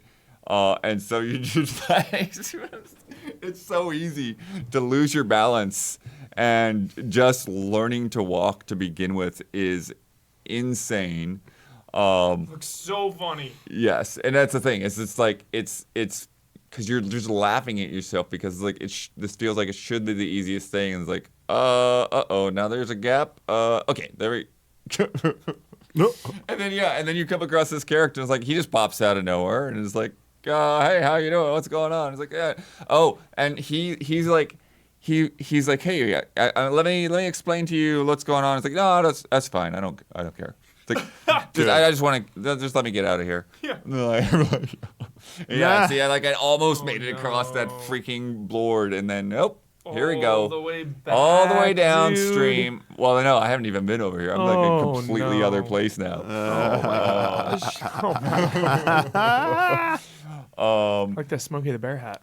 Yeah, well, that's the thing, Huber. So the hats are kind of like challenges out in the world. So like you can see like these kind of like structures and other things that kind of seem like landmarks. And sometimes there will be a hat. And so if you get up Try there, to get it. then you can like reach up and grab the hat. And what's funny is that sometimes when you fall over, like you'll drop your hat, and it's like you kind of have to decide like whether I want to like go and reach out for it or not. But Isla, sound up on this at any time now that we're normal gameplay, because I want to hear where we're at on this. I'm just curious how you think you're going to be able to walk up this. Yeah, so hear all this noise. This is the game's version of music. No. Like it's all kinds of just crazy environmental sounds that start going. Immediately playing on PC with sound down. Yeah. The music falling I down. don't know about this. But it's one of those things. You like, it is jarring to like just have it come out of nowhere like that. It comes in kind of subtly, and then it like ramps up to this nonsense. This is insane. It sounds like Insane. This is freaking. it sounds like a troll song from Soken, man. Yeah, it's where he's trolling around. Oh my god. Oh yeah, look, Heber, you also get when you fall Vuvuzela. over. You get muddy and stuff, and then when you get in the water, it washes off. Love that. But yeah, so this nightmare. You're trying to get on this horse. I'm trying to get on this stupid Yeah. horse. I'm like, I Chat can do says it. it was not nearly as bad for them in their playthroughs of this. Oh yeah, because they put the demo on Steam now too. But yeah, see, like now it's quieter. You know, like it comes and it goes, and so. This is what. Oh, okay. That's nice. Yeah, that was out of control. That was audio Well, yeah, nightmare. we jumped in at the Oh crazy my time. God. We didn't know it was there. But look how dirty my back is. Oh yeah, there I'm trying to get my hat. Yeah, why can't you use your arms? Unclear. You can use your arms to pick up the hats. That's about it. You can't seem to use them to pull yourself up, unless I am surmising that at some point, like I get additional powers or abilities or something. Maybe you lost your bones or something. Right. But also, it's just so funny that you're out here barefoot and in your pajamas. Yeah, here we go. It's starting to ramp up. Like at first, it just sounds like a bird, Little squeaky toy. and then it starts getting crazier and crazier. And yeah, and then like, oh crap, I'm slipping. Come on. Oh yeah, and he will vocalize a lot too. This looks lovingly Like- frustrating, Blood. Exactly, because you'll see. And then there you go. Oh, nightmare. Yeah, definitely a game. This is a social game. I would need to stream this Yes. to like have chat root me on and keep trying. Right. Because I imagine like just falling down and losing so much progress and having to like try to get your way back there like might be a little frustrating. But again, in a good way. This game seems good frustrating. Yeah. Yo, it's gonna take us to Canehurst. Yeah. But see, this is a funny thing though. Part of it is like you feel like you've got it down, Yeah. and then like you'll walk for a ways, and then all of a sudden it's like, nope, I'm falling again. A stick. It looks like a slingshot right there. Let's skip ahead a little bit because here's the she got it. So this is where one of the hats is. It's on top of this like carousel that's buried in the mud. I really like this buried carousel. And so it's like, Billy Russo. it's like I'm there. Okay, I've almost got it. I'm like, come on. Just do a triple jump. And I'm reaching with my arm and Yeah. I'm trying and like, come Air on. dash. Come on, how do I get up on that part? No, there I go. He's so silly. Flame off in the distance. Yeah, so Yeah. that's the thing too. Bonfire. You see these campfires. Mordor over there. And the demo ends when you get to one of the campfires. Nice, Blood. You lost Heck the hat yeah. And again. immediately falls off. I have to get it up again. And so this part, Huber, this was the part I spent the absurd. most amount of time on.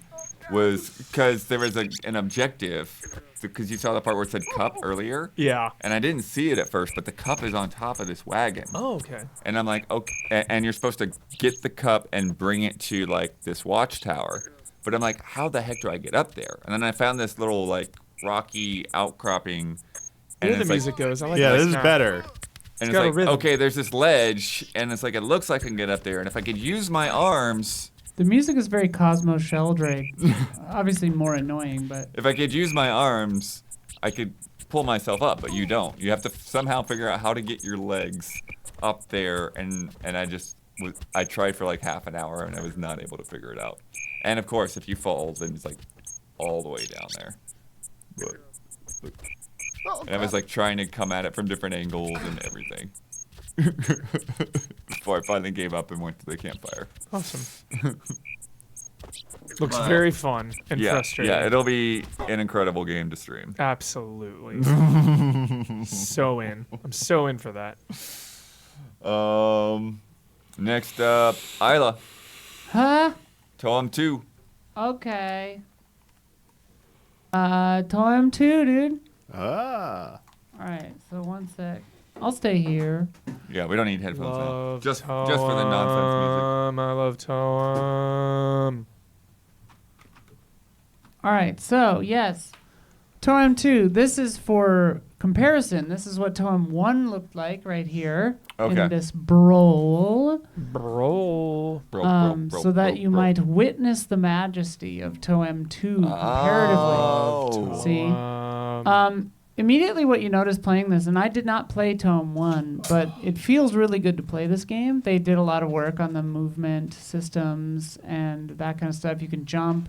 There's a lot to do about like jumping up stuff and trying to get to, hidden objectives. It's really fun. This game is just kind of emergent little challenges that you just do when you feel like it. Like you'll talk to a guy and he'll be like, hey, show me 3 goats. And you just go take a picture of 3 goats in the frame and then you show it to him and he's like, okay, cross the bridge. And like somebody will be like, I'm in the climbing society. Can you get to that flag up on top of the building or whatever? And like you can see there's a present up there. And it's like, okay, how do I get up there? And it's just kind of like a lot of that, like trying to figure out. You're not using your arms either. Yeah. Trying to figure out what's going on. This is there you specifically go. showing stuff about movement here, yeah. But, and then it's just really jolly vibes. Everyone's really cute. Everything's really nice. The camera system is really cool. And they've also added this. There are kind of tools within the Right, camera. yeah, that like the Yes. hammers So you and the use a scissors and hammer stuff. or a scissor within the camera. That's cool. Took me a second to figure out what those dots and pips were trying to tell me, and I was like, oh, okay, yes, of course. But yeah, this is really, really nice, this game. Yeah, TOEM It- fucking rips. Yeah, it's very solid. It feels like they took everything that was good about the first one, improved it, and added a bunch more stuff to this one Nice. that just makes it really solid. Like, Yeah. I'm not really sure what else to say besides it was really nice. I really, really liked it. Did they I give wanted you to a keep going. Do they give you a sense of how long it is? Because the first one is like a 1 or 2 nighter. Yeah, it was very short. I didn't ask, but it seems bigger. That guy looks like a chia pet. Totally. Chia. Yeah, and this is showing the scissor. So Oh, delightful. I love that. Oh my god. Yeah, and there are a lot of characters, lots of NPCs, a lot of little quests that you can do in each area. They emphasized the demo I saw was in the medieval themed area, but it is not a medieval themed game. So there's a bunch of different areas, I guess. You can get different cosmetics for yourself. I wound up wearing a cute little sundress and a mushroom hat Nice. for my character, and I kept finding other stuff, and I was like, nah, mushroom hat's too powerful. Yeah, that's Although kinda I met like a security guard or a soldier or whatever, and they said, hello, citizen, or whatever, and then I tried putting on my soldier garb to see if it would change, and they were like, oh, that's a good idea, but we haven't put that in yet. And I was like, oh, did I just Smart. influence this game? You can find little... That slime literally a is slime. very, That's very funny. close. Legally Yeah. distinct. Legally distinct. Dragon Quest slime. Legally distinct slime Yeah. there. Watch out, that composer will sue you. Yeah, it's good. Heck yeah. TOEM 2, dude. Cannot wait. Is there a date on it? Is that this year? I don't know. Hope so. Yeah, I don't know off the top of my head. I'll check in a sec. Keep going. Great. Damiani, you got to check out Possessors. Oh yeah. From Heart Machine. Yeah. Very, very curious how this feels. This is another one they gave me a demo to play at home, but I didn't have time to jump in there. Would have been good because you might have been able to play a little bit more than what I got to see because we got cut off a little bit before we got to see everything. But 2026 TOEM. Great. Nice. A lot of games in 2026. Holy cow. Another Metroidvania. Yes. The 15-year Metroidvania renaissance continues. Yeah. So many. the most crowded genre. But as you can see, another game. There's so many unique, distinct-looking games here that look really good. In this one, you are a girl named Luca who works for this company named Argadine. And one day, demons flood into your world, into your city, and they invade, and they kind of they do. Yeah, and you're anime vibes. You're running after your coworker or friend, and you're shouting out to them to slow down. You're getting left behind, and then you just crushed by all this debris, and then you see this giant demon just brutally murder your friend in front of you, and you pass out. And when you come to, it's you're crawling, Huber, except you have no legs. You kind of pull out a little bit. That's where they look different. Yeah, and you crawl up to this demon who also looks gravely injured. Their name is Rem. You can see them in the artwork there, the one with the red coat. And they're dying as well. And you kind of have this confrontational, dialogue with them about hey, you're a demon, I don't trust you, and they're yo, I can make a deal with you, I can heal you, give you back your legs, and you're gonna help me out, and otherwise we just wait here and die. And so at first you're screw off, get out of here, I'm not gonna make a deal with you, just killed everybody, why would I ever trust you? Eventually trust them, and whisked away. You're in this new area, and you got those those new legs, and you look, you got the different look and everything, and you're wow, cool, thank you. And then you find out 3 years have passed. You've been in a hyperbolic time chamber for 3 years because Rem's hey, it took some time to work my magic. I didn't say it was gonna be instant, Holy cow. So you're is everyone because when you come back, the world looks ruined. It's what the heck, it's apocalyptic. So now you're freaking out, your family's dead, all your friends are dead and stuff, and you're kind of having buyer's remorse a little bit, but they're hey, no, calm down. Let's get you show you off you got some abilities here, and you're gonna help me out now. You gotta I honored my part of the bargain. You're gonna help me out now, and so Rem gives you some objectives you gotta do. Obviously, the first thing you do is you run to your home. Is Rem sinister vibes? No, it seems so. Here's the thing: you start to learn a little bit more about your company. Argadine wasn't this nice trying to change the umbrella, trying to make the world a better place. Rem informs you that they were using their technology to capture and imprison demons, possibly maybe for research purposes.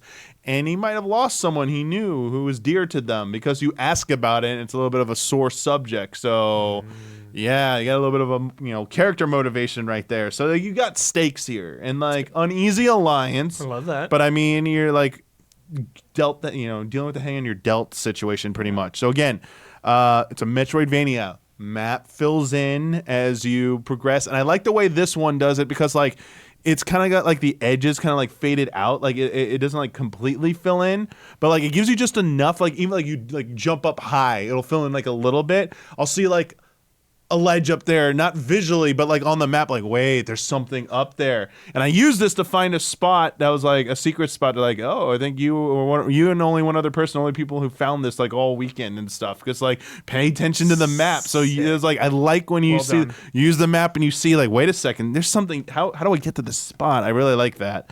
Does the combat feel good? The hit stop is absurd. There's a lot of hit stops going on. So the combat, obviously, you have a primary weapon and then you eventually get a secondary weapon. You're gonna love what some of these secondary weapons are called.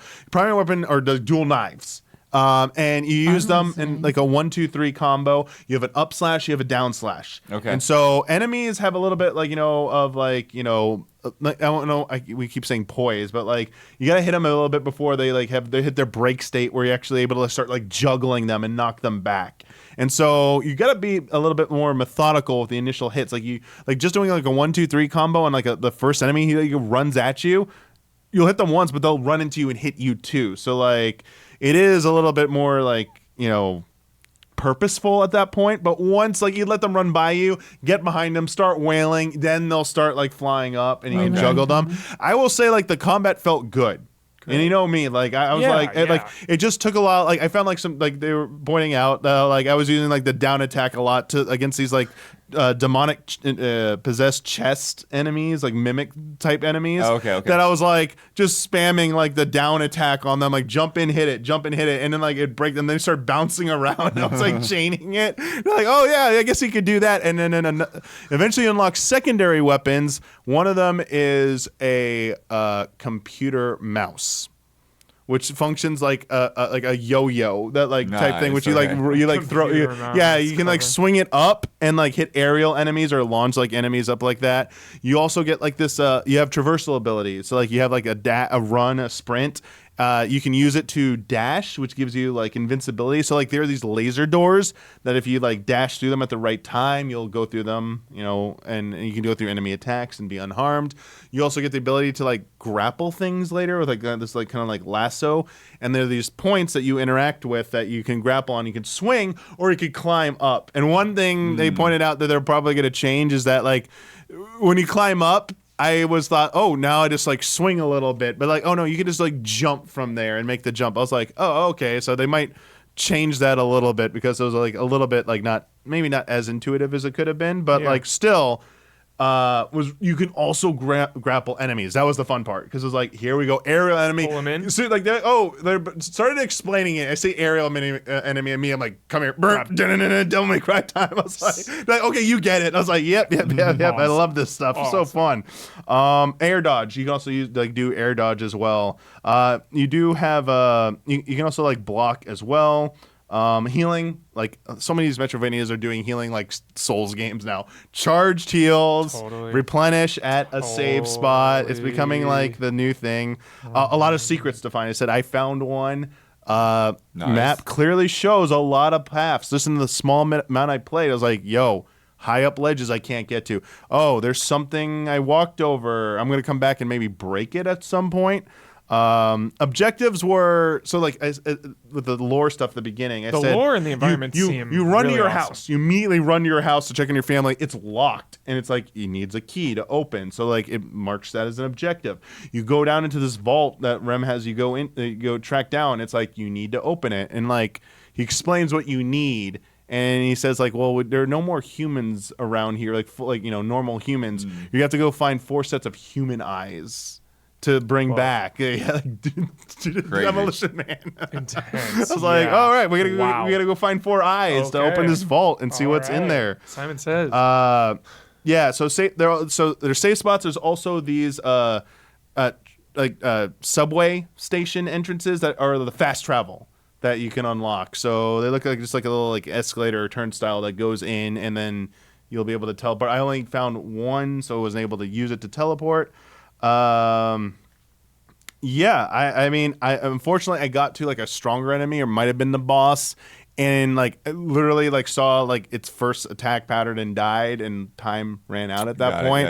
So I really, because there were some enemies that like had this blue field around them that was being explained like it means you currently can't hurt them with what you're doing. So it's like you gotta maybe find another power or something else to attack them with. And I was like, didn't get past that part. But I mean, just in a little bit I saw, like I felt like the map showed a lot of potential, especially for exploration and secrets. I love the look of the enemies and the atmosphere and all of that. Very great. Everything is very speaking great to me. character designs. I really like them. Making a deal with a And demon. I felt like the combat felt really good, and it was like kind of challenging, like just being too careless and being too complacent. I felt you could get punished very easily. So I feel like you still had to be pretty on point with the combat. Great. And I kind of like that about that, where it can get a little, once you figure out some stuff, basic enemies like why are they even there? It's like, no, they can still be a threat. So very, very nice. And obviously very curious to see where, like, the story is going. Like, are there any humans still left, what's, what was going on with your company? What were they doing? What's And going stuff. on with What were Rem? yeah. that. Well, there's a giant rift in the middle of the world. Demon versus like, demon. It's like, what's really going on here? So, yeah, very cool. Very good stuff. Awesome. Nice. Looks really good. Next up, maybe my biggest surprise of the show. Deadpool VR. What in Deadpool? Wow. Yeah. How much foul language was in there, Bud? Yeah. Plenty. Quite a bit. But Not pleased. yeah. I'd put it in the middle intentionally where the trailer was getting into gameplay. But anyways, He it'll turned the loop a profanity million times. filter on. But no, so yeah, I'm not the biggest Deadpool guy. I'm not the biggest VR guy. Yeah. But I really enjoyed this game. I think they're doing a lot of smart things for VR and making, a fast-paced action game in VR. It's pretty freaking cool. And yeah, it has a lot of the Deadpool style stuff. Like that shot there with the body smashing the scientist's face. That's the opening of the game. You are decapitated. That's hilarious. Your head is on one table, your body's on another table, So funny. and you've got to walk your body over to your head and pick up your head. And then to get out, you need the handprint. So you got to go chop off the scientist's hand and Classic. take it over there. Of course. But a lot of the smart things that they do, stuff that's pretty familiar. You got the swords on your back, so you pull the swords out. Got the guns on your hips, pull the guns out. But at any time, so you can throw enemies. Throw swords at your enemies, and it's there's a very brief respawn, but then you just grab it again out of your back. You don't have to teleport, grab it. You don't have to go up and find it or anything. Gameplay like concession that. for fun. I like it. Yeah, exactly. And there's a lot of stuff like that. It's you have these questions of how the heck am I going to jump kick in VR? Yeah. And it's push A and then B. It's A and B. how am I going to wall run in VR? It's you run at the wall and you push A. Cool. You don't have to do some weird motion thing to pull off some of these things. So the motion is there when it makes sense, and then when there's something else that you want to do, there's a very simple solution. You have kind of what we've been saying with a lot of these games. Your pistols are infinite ammo or whatever. You might need to reload. I can't remember. But then you'll also have other weapons that you can pick up temporarily. They won't holster or anything like that. But as long as you hold on to it, you can keep using it until it runs out of ammo. So there's little submachine guns. There's shotguns. There's sniper rifles. And then when you're done, you can just toss it away or whatever. But when you get them from enemies, again, rather than them being strewn across the floor or something, they're just floating in the air and spinning. And so you just grab it, pick it up, use it on the next guy. And you get kind of close to the end, you get a grappling gun. And with that, to use it, you just click the thumbstick while you're holding your pistol. And it switches over to your grappling gun. You don't have to do some other weird thing with it. I think there is another way to access it too. But that feels nice too because, so you can grapple up to these blue points in the ceiling or whatever or on the walls and traverse that way. But you can also grapple onto enemies and slam them into the ground or rip them off of a ledge, and knock them, off of the helicarrier or something. And yeah, Can you damage yourself intentionally? I don't know about damaging yourself intentionally. But very visceral slicing and dicing with. Sweet. So basically, once you get an enemy into a stunned state, then you can just cut them in half. Yeah. Whatever direction. You're going to see the full cross section. That's great. We see him shove a dude's head into a blade. Are there other environmental kills depending on where you are?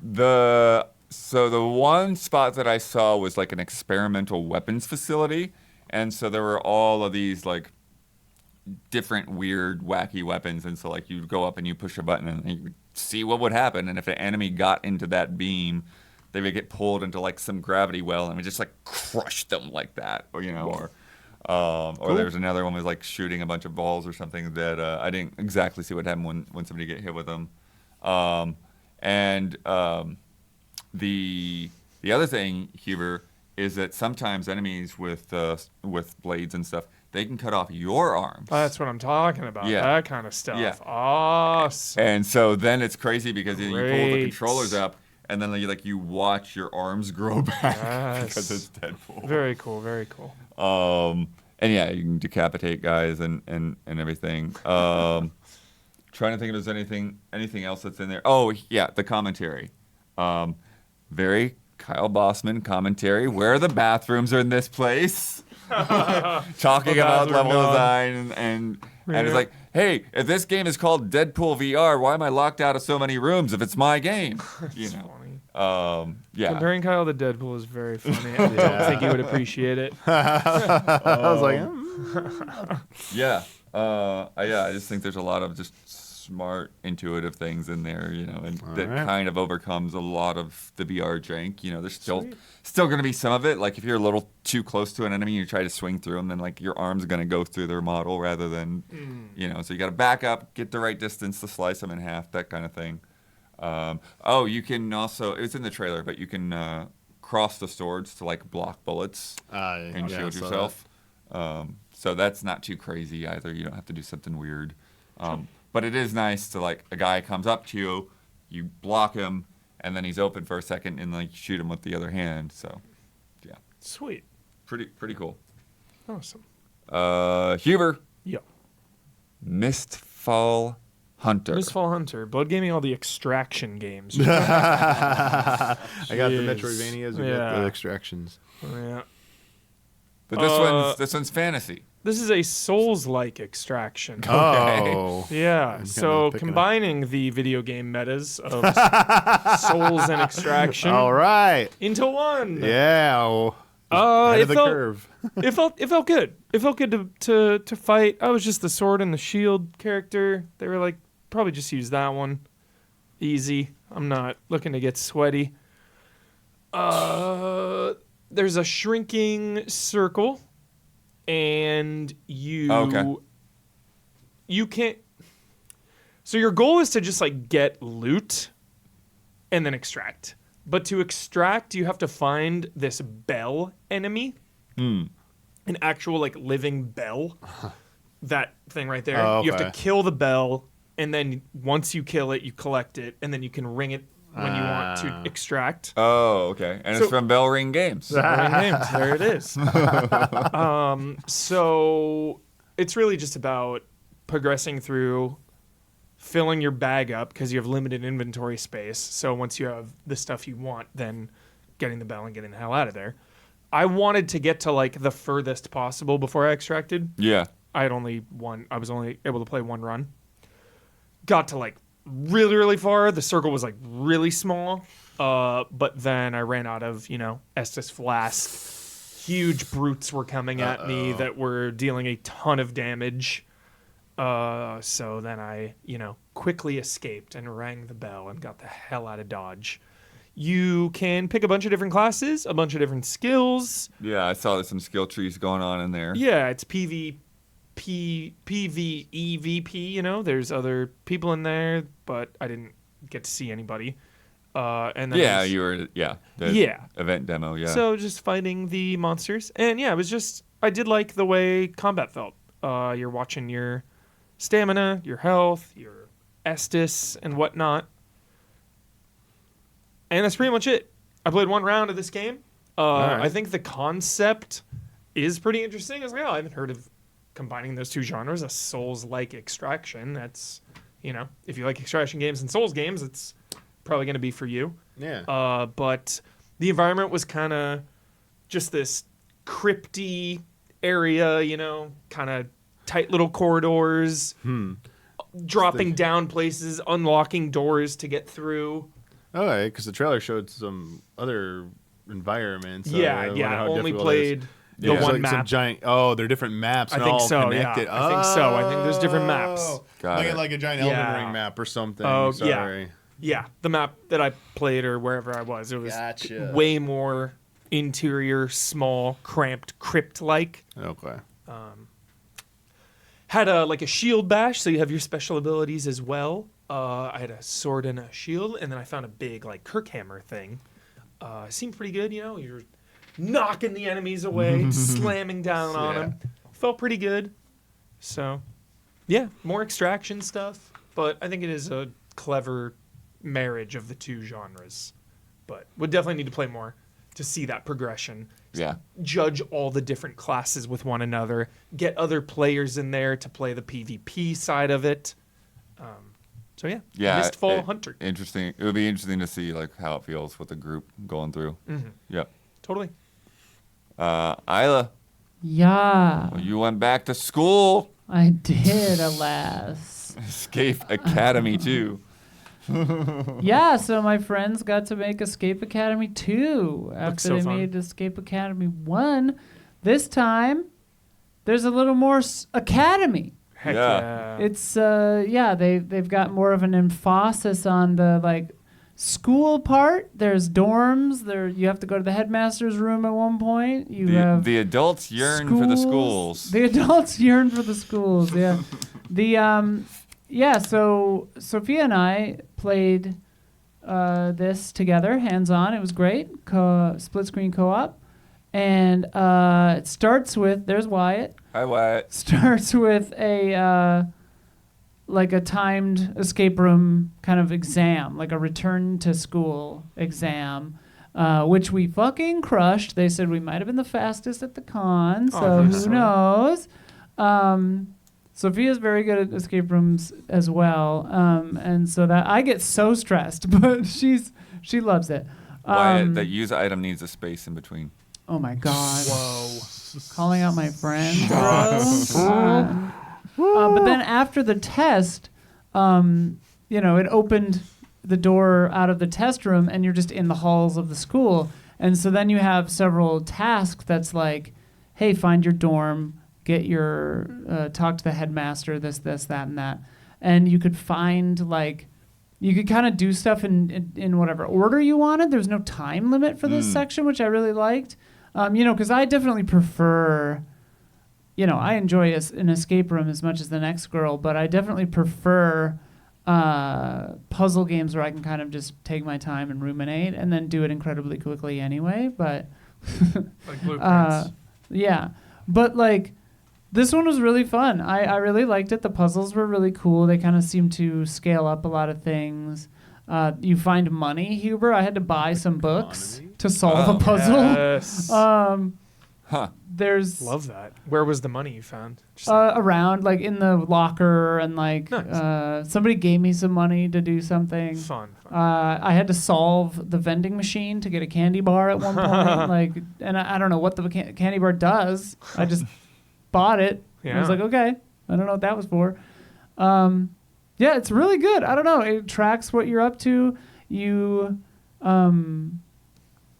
can move on to the next area, but if you have stuff you haven't solved yet, it'll be like, hey, you might want to solve these first.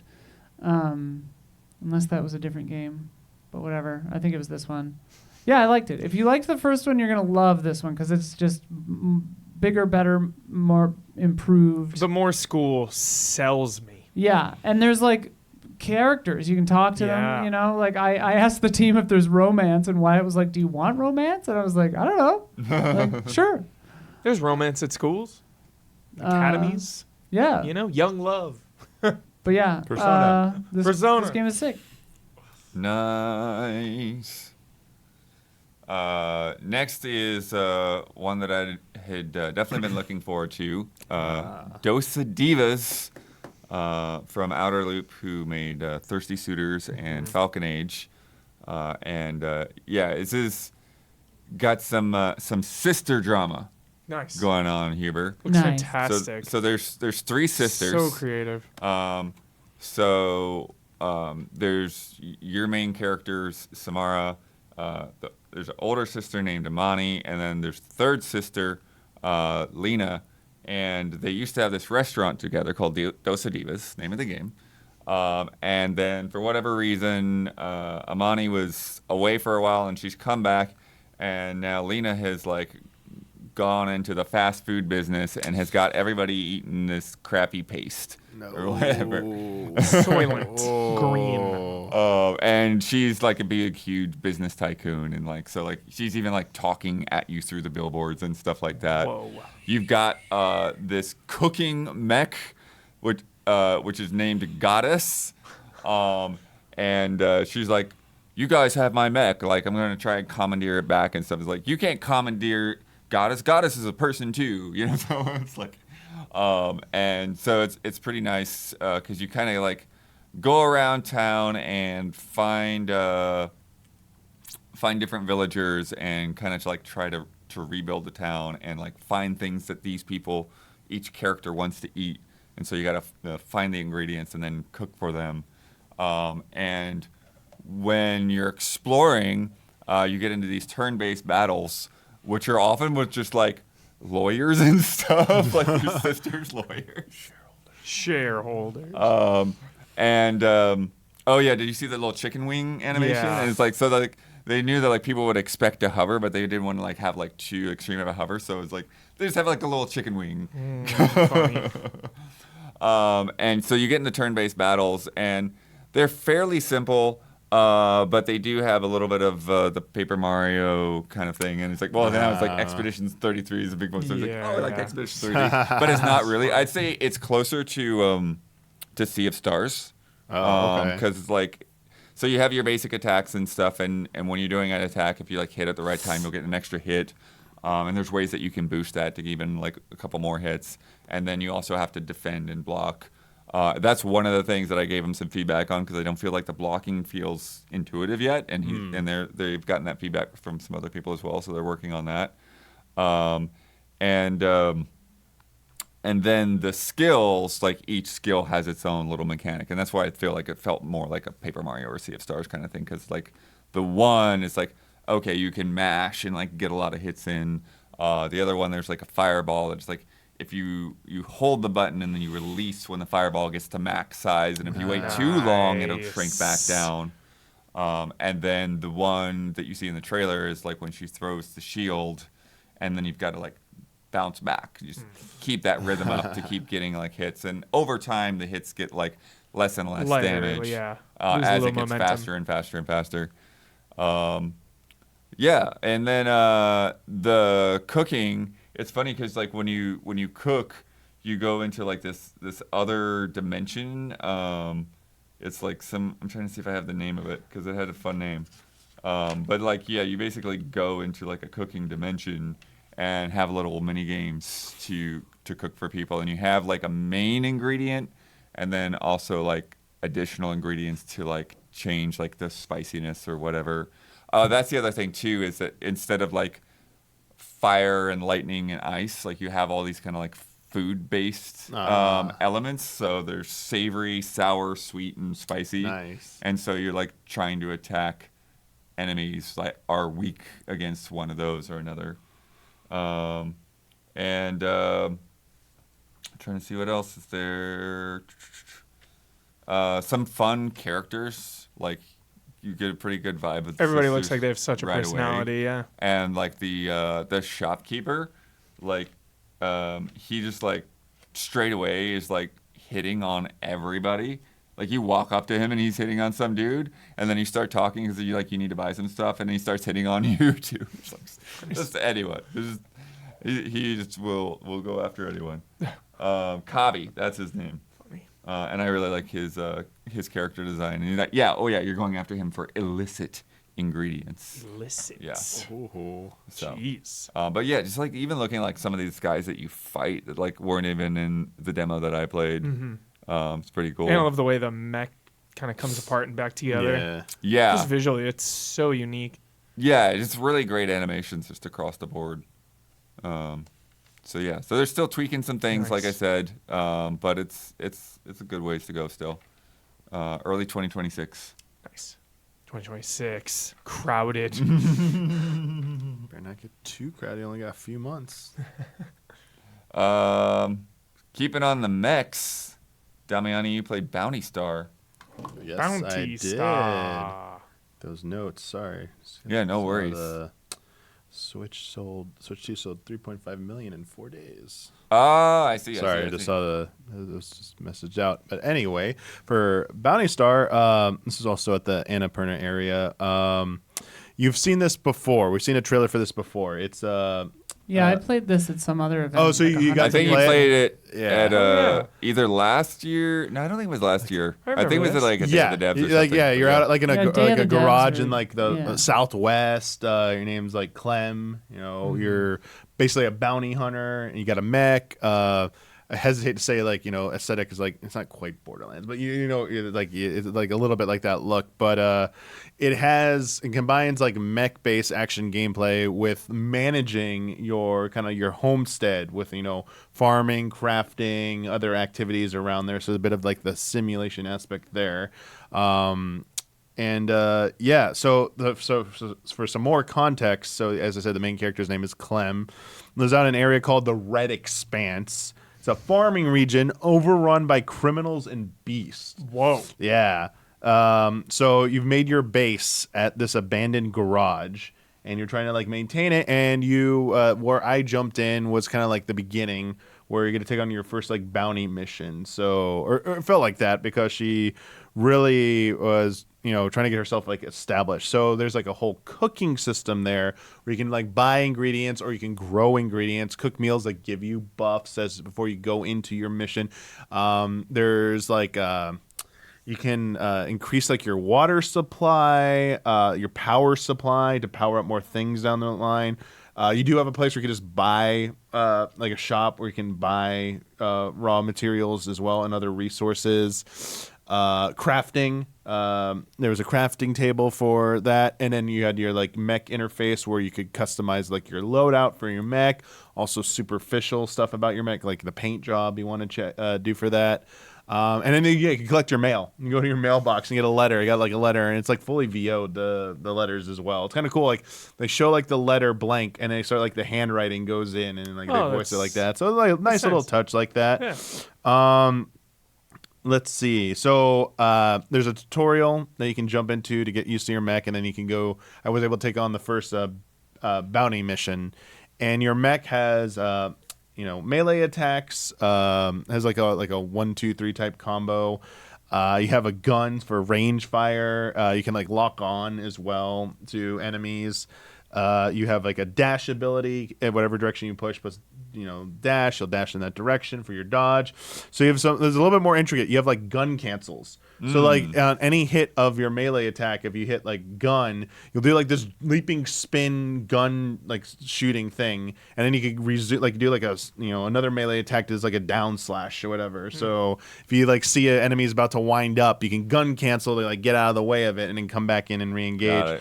You can also on the back of your mech there are these lights. In any one of your hits in your melee combo, it'll like flash. They said pink. But like look for a flash, and if you hit the melee attack again, then you have these things you can equip in like these modules that like activate when you do. It's like a melee trick attack that will like proc those. And I think one of them is like will heal you if you do that, like a free heal if you do something like that. And there were other ones that I didn't get to try out.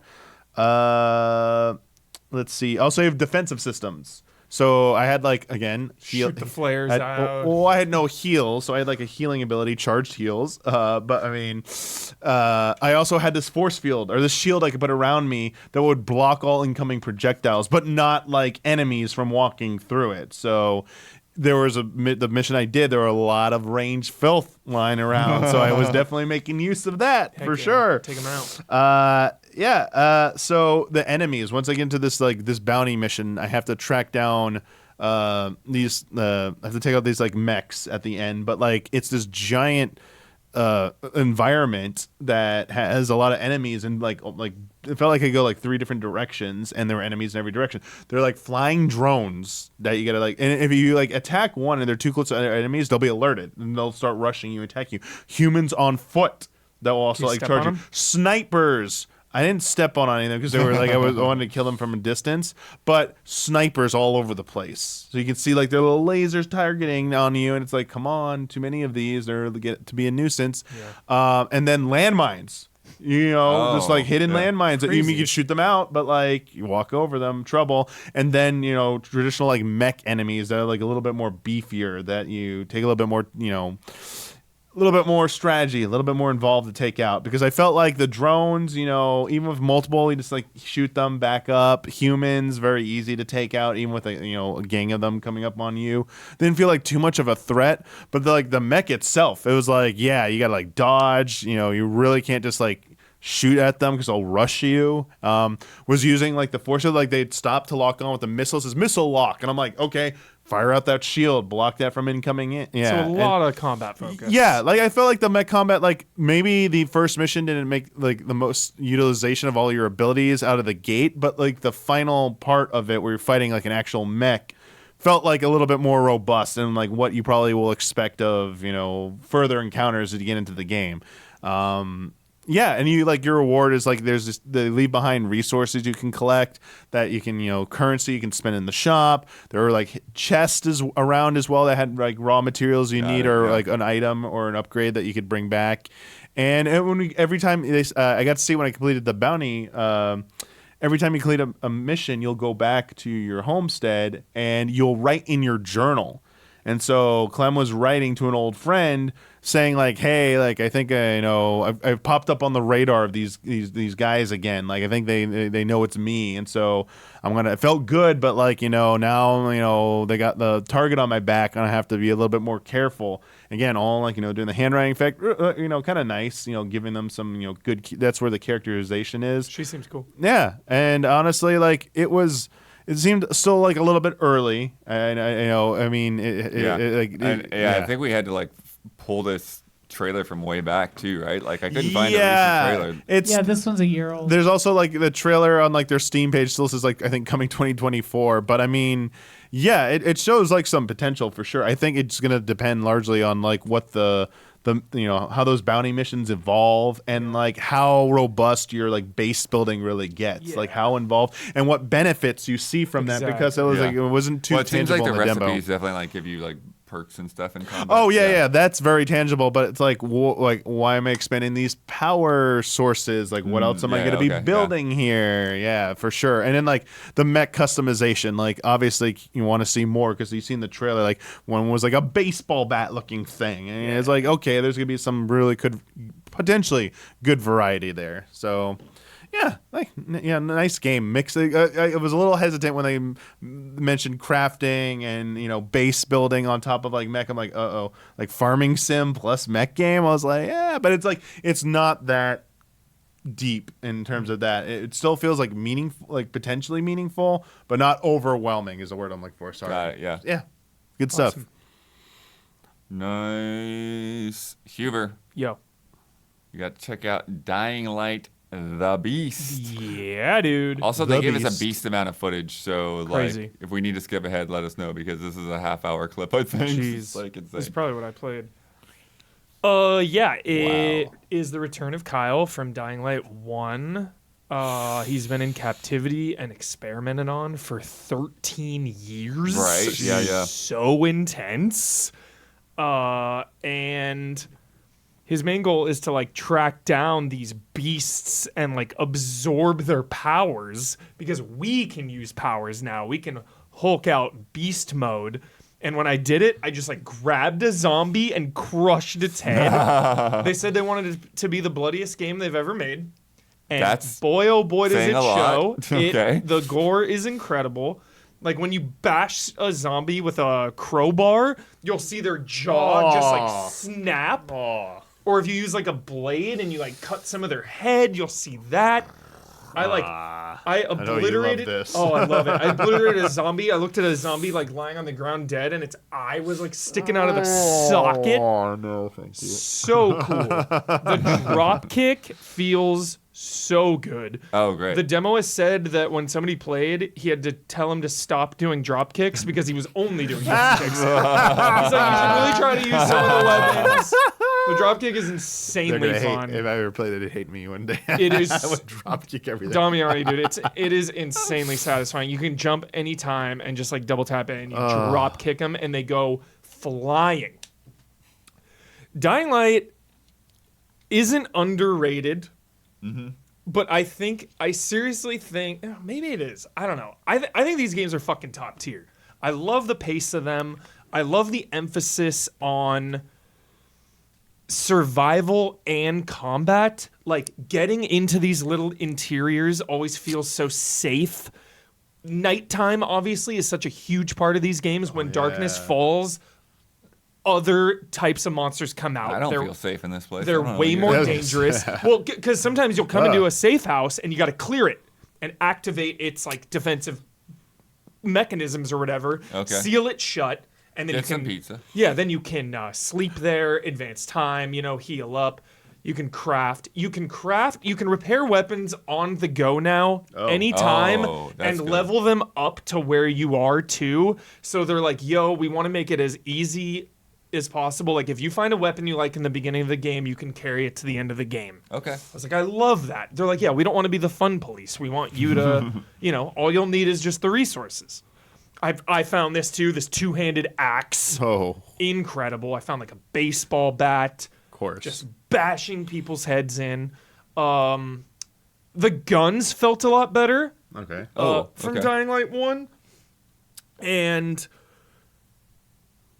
there were like there was like a human faction or whatever, and they all had machine guns. There was like people running at you with baseball bats. So I don't usually want to use guns in a Dying Light game anyway, but they're there if you want to use them. Found a machine gun. The shotgun actually, it was nice. Okay. It was really nice. Just obliterating zombies because there's so much gore. It's so awesome. The parkour, obviously a huge part of this game. It feels so excellent. Just running on the rooftops, climbing anything, and that ties into some of the puzzle elements. Like there's just the old Assassin's Creed days when you would go into a crypt and you would have, or like even a viewpoint. It's like, okay, how do I get up there? Right. Let me jump over here and then shimmy over here and climb up here. So I love that kind of stuff. There's just such a nice pace to it all, and everything kind of feeds in on itself. So yeah, just when darkness falls, you Zombies better get everywhere out inside. here, dude. Get inside. They chase you down. I love stealth and action. He was pumped. I got through this nighttime part, and he was like, "You're the only one who hasn't been chased." Because I was like creeping through, boom, boom, boom, got inside, shut the door, done. Nice. That is pretty much it. Got to like a big base at the end. Did you get to anything with like the truck or whatever? Because I know that was. I got to use the truck. Yeah. First and third person for the truck. Really nice detail. If you run a bunch of zombies down, the windshield wipers will go on, kind of wipe the blood off. Of course. I had to carry a big gas tank to take it somewhere, and I put it in the back of the truck. It was really cool. You like put it in the back, drive it. The car gets more damaged as you're going on. I was running into monsters and stuff. Yeah, it's real. It's all fun in games to run over zombies until they get stuck in your wheels. Exactly. Can the zombies see the flashlight or not? Yes. Oh, okay. They can. Yes, they can. So intense. There's also like UV lights that damages zombies or whatever, but I didn't get to use that in the demo. There's stealth kills, of You course. didn't get to use your UV light? Didn't get to use my UV light. Use your UV lights. Oh no. And then it culminated in a boss fight against one of these beasts, and I died like 3 times. Yes, loved it. This thing does like a smash. Huge concrete goes up. It throws cars at you. They can throw like zombie corpses at you. Let's see if It Scanner charges has at to you. And then I weakened it enough. It had like 2 health bars, so there were 2 phases. And then I weakened it enough and did an execution kill, like climb up on it, rip its head off, and then I extracted its DNA. Oh. Got some new power. That was when the demo ended. So it's about hunting those There we things go. down. Yeah. There was also I asked him too. There's no choices this time around. No, yeah, like, all the factions and all that stuff. Yeah. yeah, no manipulating any factions. There's one storyline. There's no alternate endings or anything. They were really happy about it. He said it's like the best story they've told. He said the side quests have a lot of good character development, especially for Kyle, which I really appreciated. That was really music to my ears, side quests that, flesh out your character. That stuff's really good and rewarding. And then is there one other thing? I think that was pretty much it. And I'm just really pleased with what I played. I think it's gonna be like 20 hours or something. You said maybe. It's like as big as one of the main zones in 2, or like bigger than a zone in 2, because 2 had a couple zones, but this is like one really big zone. Right. And it just looked really pretty. It was like these, it's kind of like a European city. And he even said some of those buildings, he was like, yeah, these are like this is where factory workers would work in Poland. We like wanted all this stuff to be authentic. Yeah. And then he's like, oh, come here and check this little Easter egg out. One of the beds had like a blanket on it, and he was like, yeah, that's one of the devs' blankets. We like, put it in the game. So like, That's great. He's like, yeah, we have little nods like that kind of all over. And yeah. And then when you go into these safe houses, again, little puzzles, you're following kind of the wires to Well, yeah, it just gives character. I mean, just like this tile design or something, right? I'm sure that's something that, somebody took a photo of somewhere. Yeah. That said, "Don't open dead inside" right there on Yep. the wall. That's a nod. Super nod. And yeah, the just how immersive these games are. They really suck you in. And I just really love them. I love Dying Light so much. So this started as an expansion, and now it's a standalone thing. So they're going all in on it, and it looked beautiful, played beautiful, and it's coming out in August, so pretty soon. Nice. Oh yeah, there was an NPC too, and he was like, it was like a standoff with him, and then because it was a demo, I play like a preview event. I play like a psychopath in preview events, even more so than normal. But this guy like pulls a shotgun on you. You take the shotgun from him. You're like, where's the gas? Like, blah, blah. You're going crazy. And he's like, okay, I'll tell you everything. Just let me live. And you knock him out. And then I immediately went to kill him because we just knocked him out. And he's like, every single player has tried to do that, but like, it didn't damage him. It couldn't kill him. He was just knocked out. So like, it is again a specific story. So, yeah, Nice. it was good. It was Do you good. want to pull up 4? You want me to? Fuck out of here, dummy. Oh, okay. Got it. Last one. FBC Firebreak. Out in like a week. I didn't like Exactly a week. Yeah. Yeah. Exactly a week. Pointless to talk about at this juncture. Gonna be on PS Plus, Xbox Game Pass. We're not Switch 2 because that thing doesn't get any games. Oh my gosh. Yo. I liked what I played. Yeah. I really liked what I played. The thing that would get me to keep playing this game would obviously be meaningful character and job additions, as well as Remedy Universe lore. I would need some of that incentive. There's definitely some lore there. Yeah. I mean, the whole, Exactly. Firebreak, you're did we picking say up we were documents talking the whole about time. FBC. FBC Yeah. Firebreak. Did We we did. say that? We Okay. did say Yeah. it. I really liked I'm it. sorry. The Mad at me. The first job we did, we were all a different class. I was the Yeah. fixer with a big wrench. Yeah. Bloodworth had a water and I a had the fire splash gun. kit. Yeah. And, spraying I water. had the jump kit, which is the electricity one. Yeah. So I would splash him and she would shock him. the Yeah. absolute best thing I My can shock say. did nothing unless they were wet, Yeah. And my which is kind of crazy to get used to. And my wrench could fix things really fast because you need to fix mechanisms as your objectives.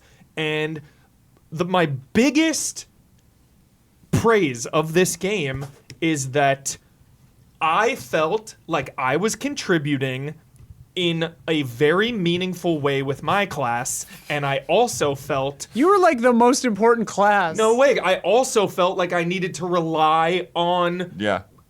Blood's water was Yeah, because essential. I'd Yeah. have to put out fires and stuff. So yeah. you're relying- And then I would cause fires because my ultimate turns my water into like super heated Boiling lava water. goo or whatever. Yeah. And it's great because I'm just like lobbing this like There has to be a way Lava to globs that at you can things. turn it off intentionally, though. Because there were times where we would be like Water blood. on The water fire, blood. and we'd be like, "Blood, put this out." And he's Blood, like, I'm outta "I got ammo." the teapot." And we're Yeah. like, "There has to be a way to Well, turn I off the wonder teapot, Blood." if it goes faster when I actually spray it. So if I just kept shooting rather than stopping, it Stingy might with have. the teapot. I always say that. Because this is a first-person shooter as first-person shooter. It's Oh, the yeah. first thing I said when we walked out. Like, Left 4 Dead energy. Yeah. for Yeah. sure. Yeah. It's about it's about accomplishing the objectives, but in Yeah. that, like, the hordes just come. Well, and it definitely has that, like, we were playing on controllers. I think it would be maybe a little more precise with a mouse and keyboard, but like it's a little tighter shooting than other Remedy games, but it's a Remedy game.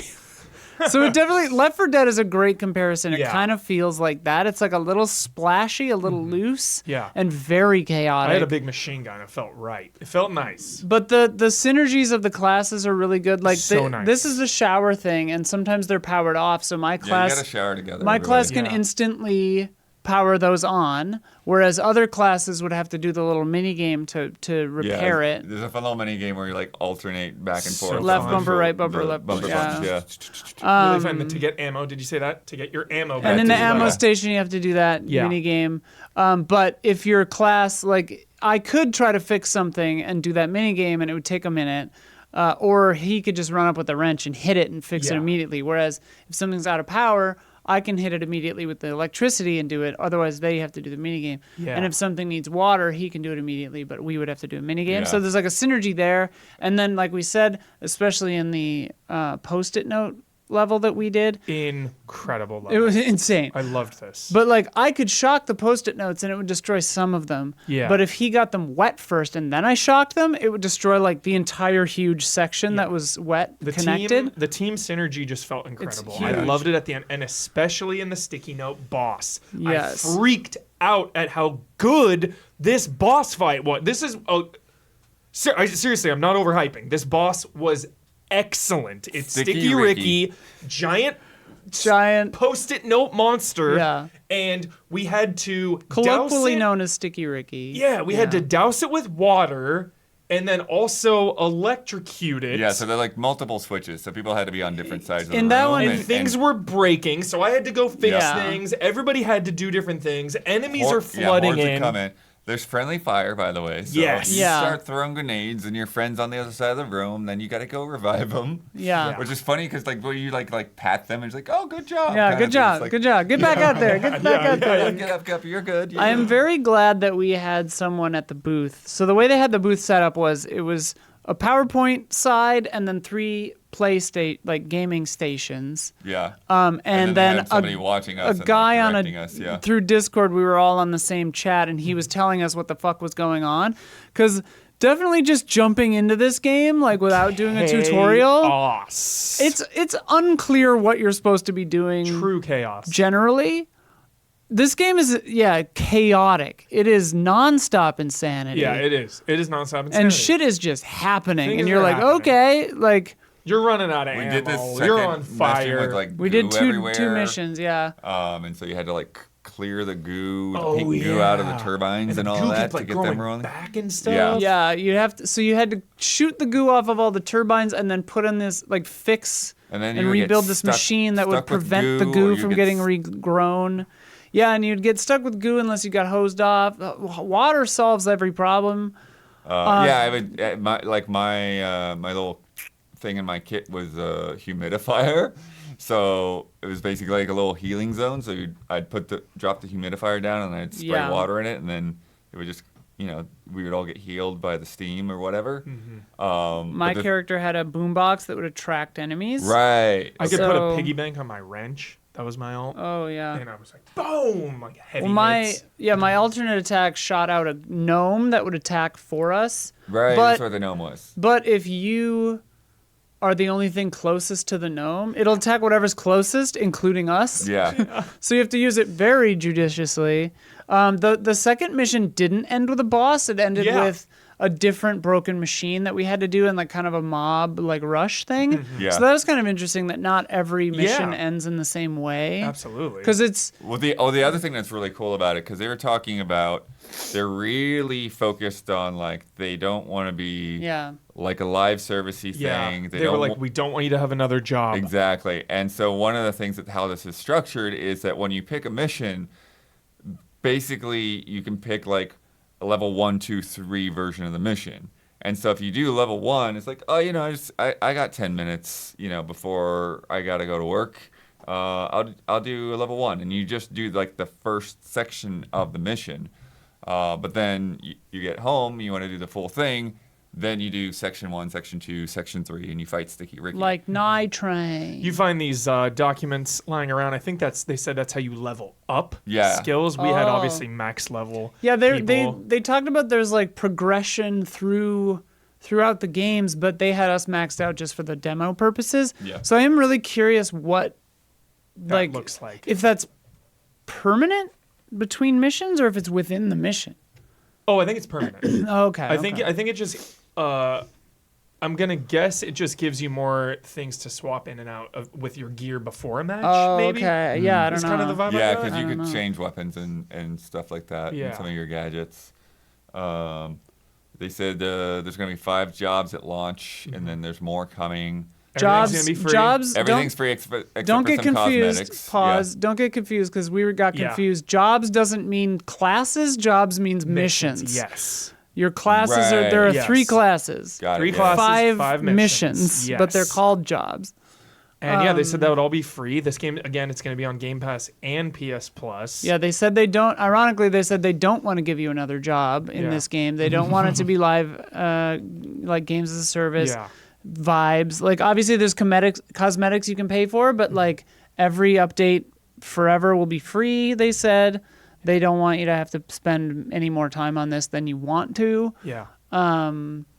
Yeah, it's interesting. It Seems like a fun little spin-off. It's I very came away weird. impressed. Yeah, it is weird.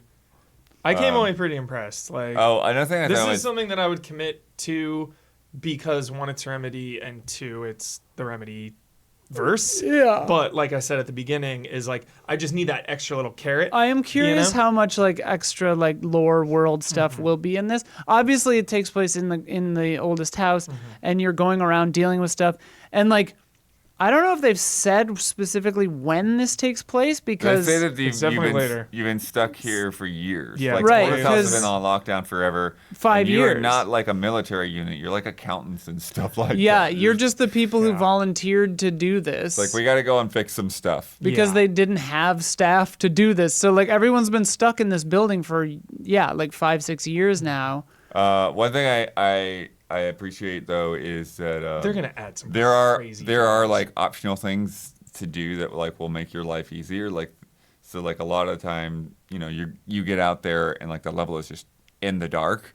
But if you find a fuse box and you fix the Yeah. fuse box and That the was lights great. come on, That was so great. Yeah. Oh yeah, we didn't talk about this. So there's an added thing of corruption that modifies and makes different or weird or difficult changes every level, and there So, can be yeah, up to 3 levels, 4 including none, but 3 levels of corruption above none that change things. harder, they so said, yeah, we yeah. played this. The second mission we did was the goo one, and we played with 1 corruption on it.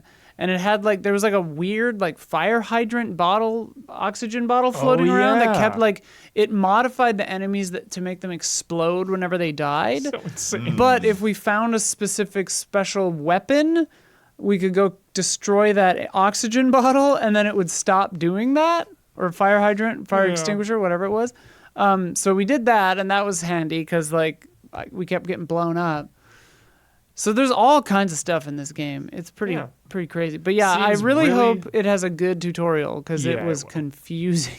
I think what it really has going for it, obviously, is Remedy in the IP, but the fact that it's going to be on the subscription services for free with quotations. Yeah. All the post stuff will be free. Included in the price. Yeah. Yeah. And the fact that everything they were saying about just this isn't going to be a job, get in, get out kind of thing. Yeah. So. yeah, I mean, the one thing that I have a little bit of hesitation with, like what I was saying, is just that we had a game master telling us what was going on. Yeah. But otherwise, I really did feel like we hit those synergies really well. Really in terms- well, yeah. The post-it level too. You just have to destroy all these post-it notes everywhere.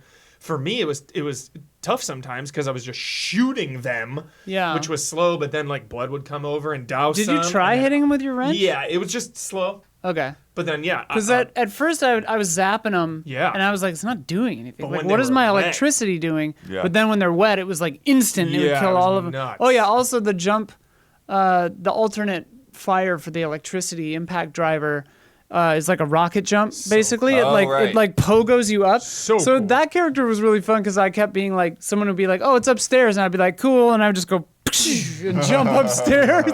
Like it was neat. Yeah, but once you learned the synergies, I could see good teams that are good at this, like Left 4 Dead style. being really tight, like insane. being really locked in. But yeah, it's chaotic. It's a nightmare. This game is insane. Yeah. I'm A into good it. nightmare. Yeah. Yeah, We'll be that's playing- Another week. SGF. We'll be playing it next week. Yeah, God. 1 week away. Somehow we'll figure out when to play with Huber because Huber will be at a baseball game or Damn something. right. but- Dodgers Padres. You can't are fired. miss. Yeah. Dodgers Padres. But yeah, that is the last thing that we can talk about tonight. Don's been cranking away at a bunch of other things that we shot earlier. Some of that stuff is going to go up tomorrow. What and secrets do we hold right now? some of it is going the next day. Some of it is going next week. Some of it, who knows? Do we have any that are in like August, like last year? I remember we had do like have- one or we two do that have were like one, but way out I'm there. on the fences to like what we're even going to do with that information. So Wow. you know, it's an update to an existing game. So you know. Wow. But so we might just throw it in the podcast at some point. Who knows? But yeah, thanks for being here. Thank you, for everybody. Summer Game Fest. There is a lot that's gone up. Over Come the past- back in here, Damian. Patreon.com/Easy Allies to keep this ship running. Yeah. But also go to the Summer Game Fest playlist to catch everything that was there because, yeah, we did reactions to a bunch of the conferences. We had the podcast for like 4 hours. We had Shuhei come in for the first round of these impressions, which was amazing. And we had Drinkbox come in and give us a live demo of Blighted, which is great. And then Huber Hype went up Check it out. this morning. Check it out. And like so many people in there. So many people are in there. It's always so fun. You want to know Tim Schafer's opinion on Android versus Cyborg? You got it. It's right there. Yes. So, and like I said, there's more coming. Podcast this week was basically just going to be more Summer Game Fest stuff. You know, kind of get some highlights of the Xbox and PC gaming shows. Nice. But you might want to catch up on PC gaming because we had to bail. know. We had to go and get to appointments. So. Yeah. I also watched the Wholesome Direct. Right. If we want to talk about that at all. What? Yeah, I mean, I guess throw things at me. What do you guys want Yeah. to talk about? Yeah, yeah, we don't yeah. have to talk about every single game, but yeah, if there's things in this that we missed, then Roughly let's how get many 'em. games did they each show? Each of those? I have no idea. A lot. 30? Too many. Okay. They all start blending. Yeah. Yeah. But yeah, Damiani. What is your schedule? How much more can people expect to Yeah. see of you Damiani in before the you go back flesh. to the robot land? Head back into the week. So I'll be here for the podcast. Sick. And maybe I'll see if I can do something tomorrow. Other work has been kind of busy, so Right. I've been a little swamped with that on top of everything here. So it's added up and been a little bit tired. I meant to stream more like last week, but it didn't work out. But yeah, no, it's been really fun to be back and be with you guys and yeah, dude. seeing everyone at SGF again. It was always like fun. Also, I'm still. Isla pulled your mic up to ridiculous heights, I know. and it's just. I sure did, baby. I can And his you chair. take me higher? Everybody gets short, but But it goes to 11. Yay! I was already pretty sure. But yeah. Kick Damiani! But yeah, when I get back, I'll have my Switch 2. I'll try and do some stuff with Switch 2. And when he gets back, I'll have my Switch too. Oh, you could actually take yours I'll if you leave want. it here. In case you get a chance to stream or something. I checked out a bunch of old Switch 1 games just to run on there and see how they run. Some run pretty nicely on there, like older games. All the Warriors games. Oh yeah, I'd heard that. All but Age of Calamity is locked at 30, I think. Oh, Hyrule Warriors, sorry. But run smooth, and so do the other two, Fire Emblem and the original Hyrule Warriors. Ooh, nice, very nice, very That is nice. nice. Very nice. But Breath of Wild and Tears still the best improvement.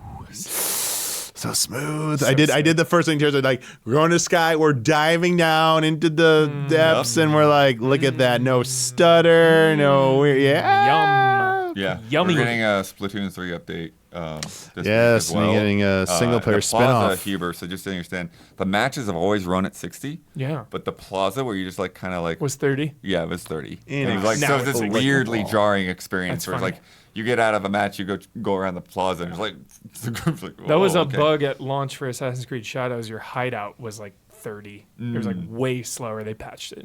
Yeah. And they announced a new Splatoon spin-off game, Splatoon Raiders, which we have some footage, but we really don't know anything about. So we can speculate on what that is on the podcast too.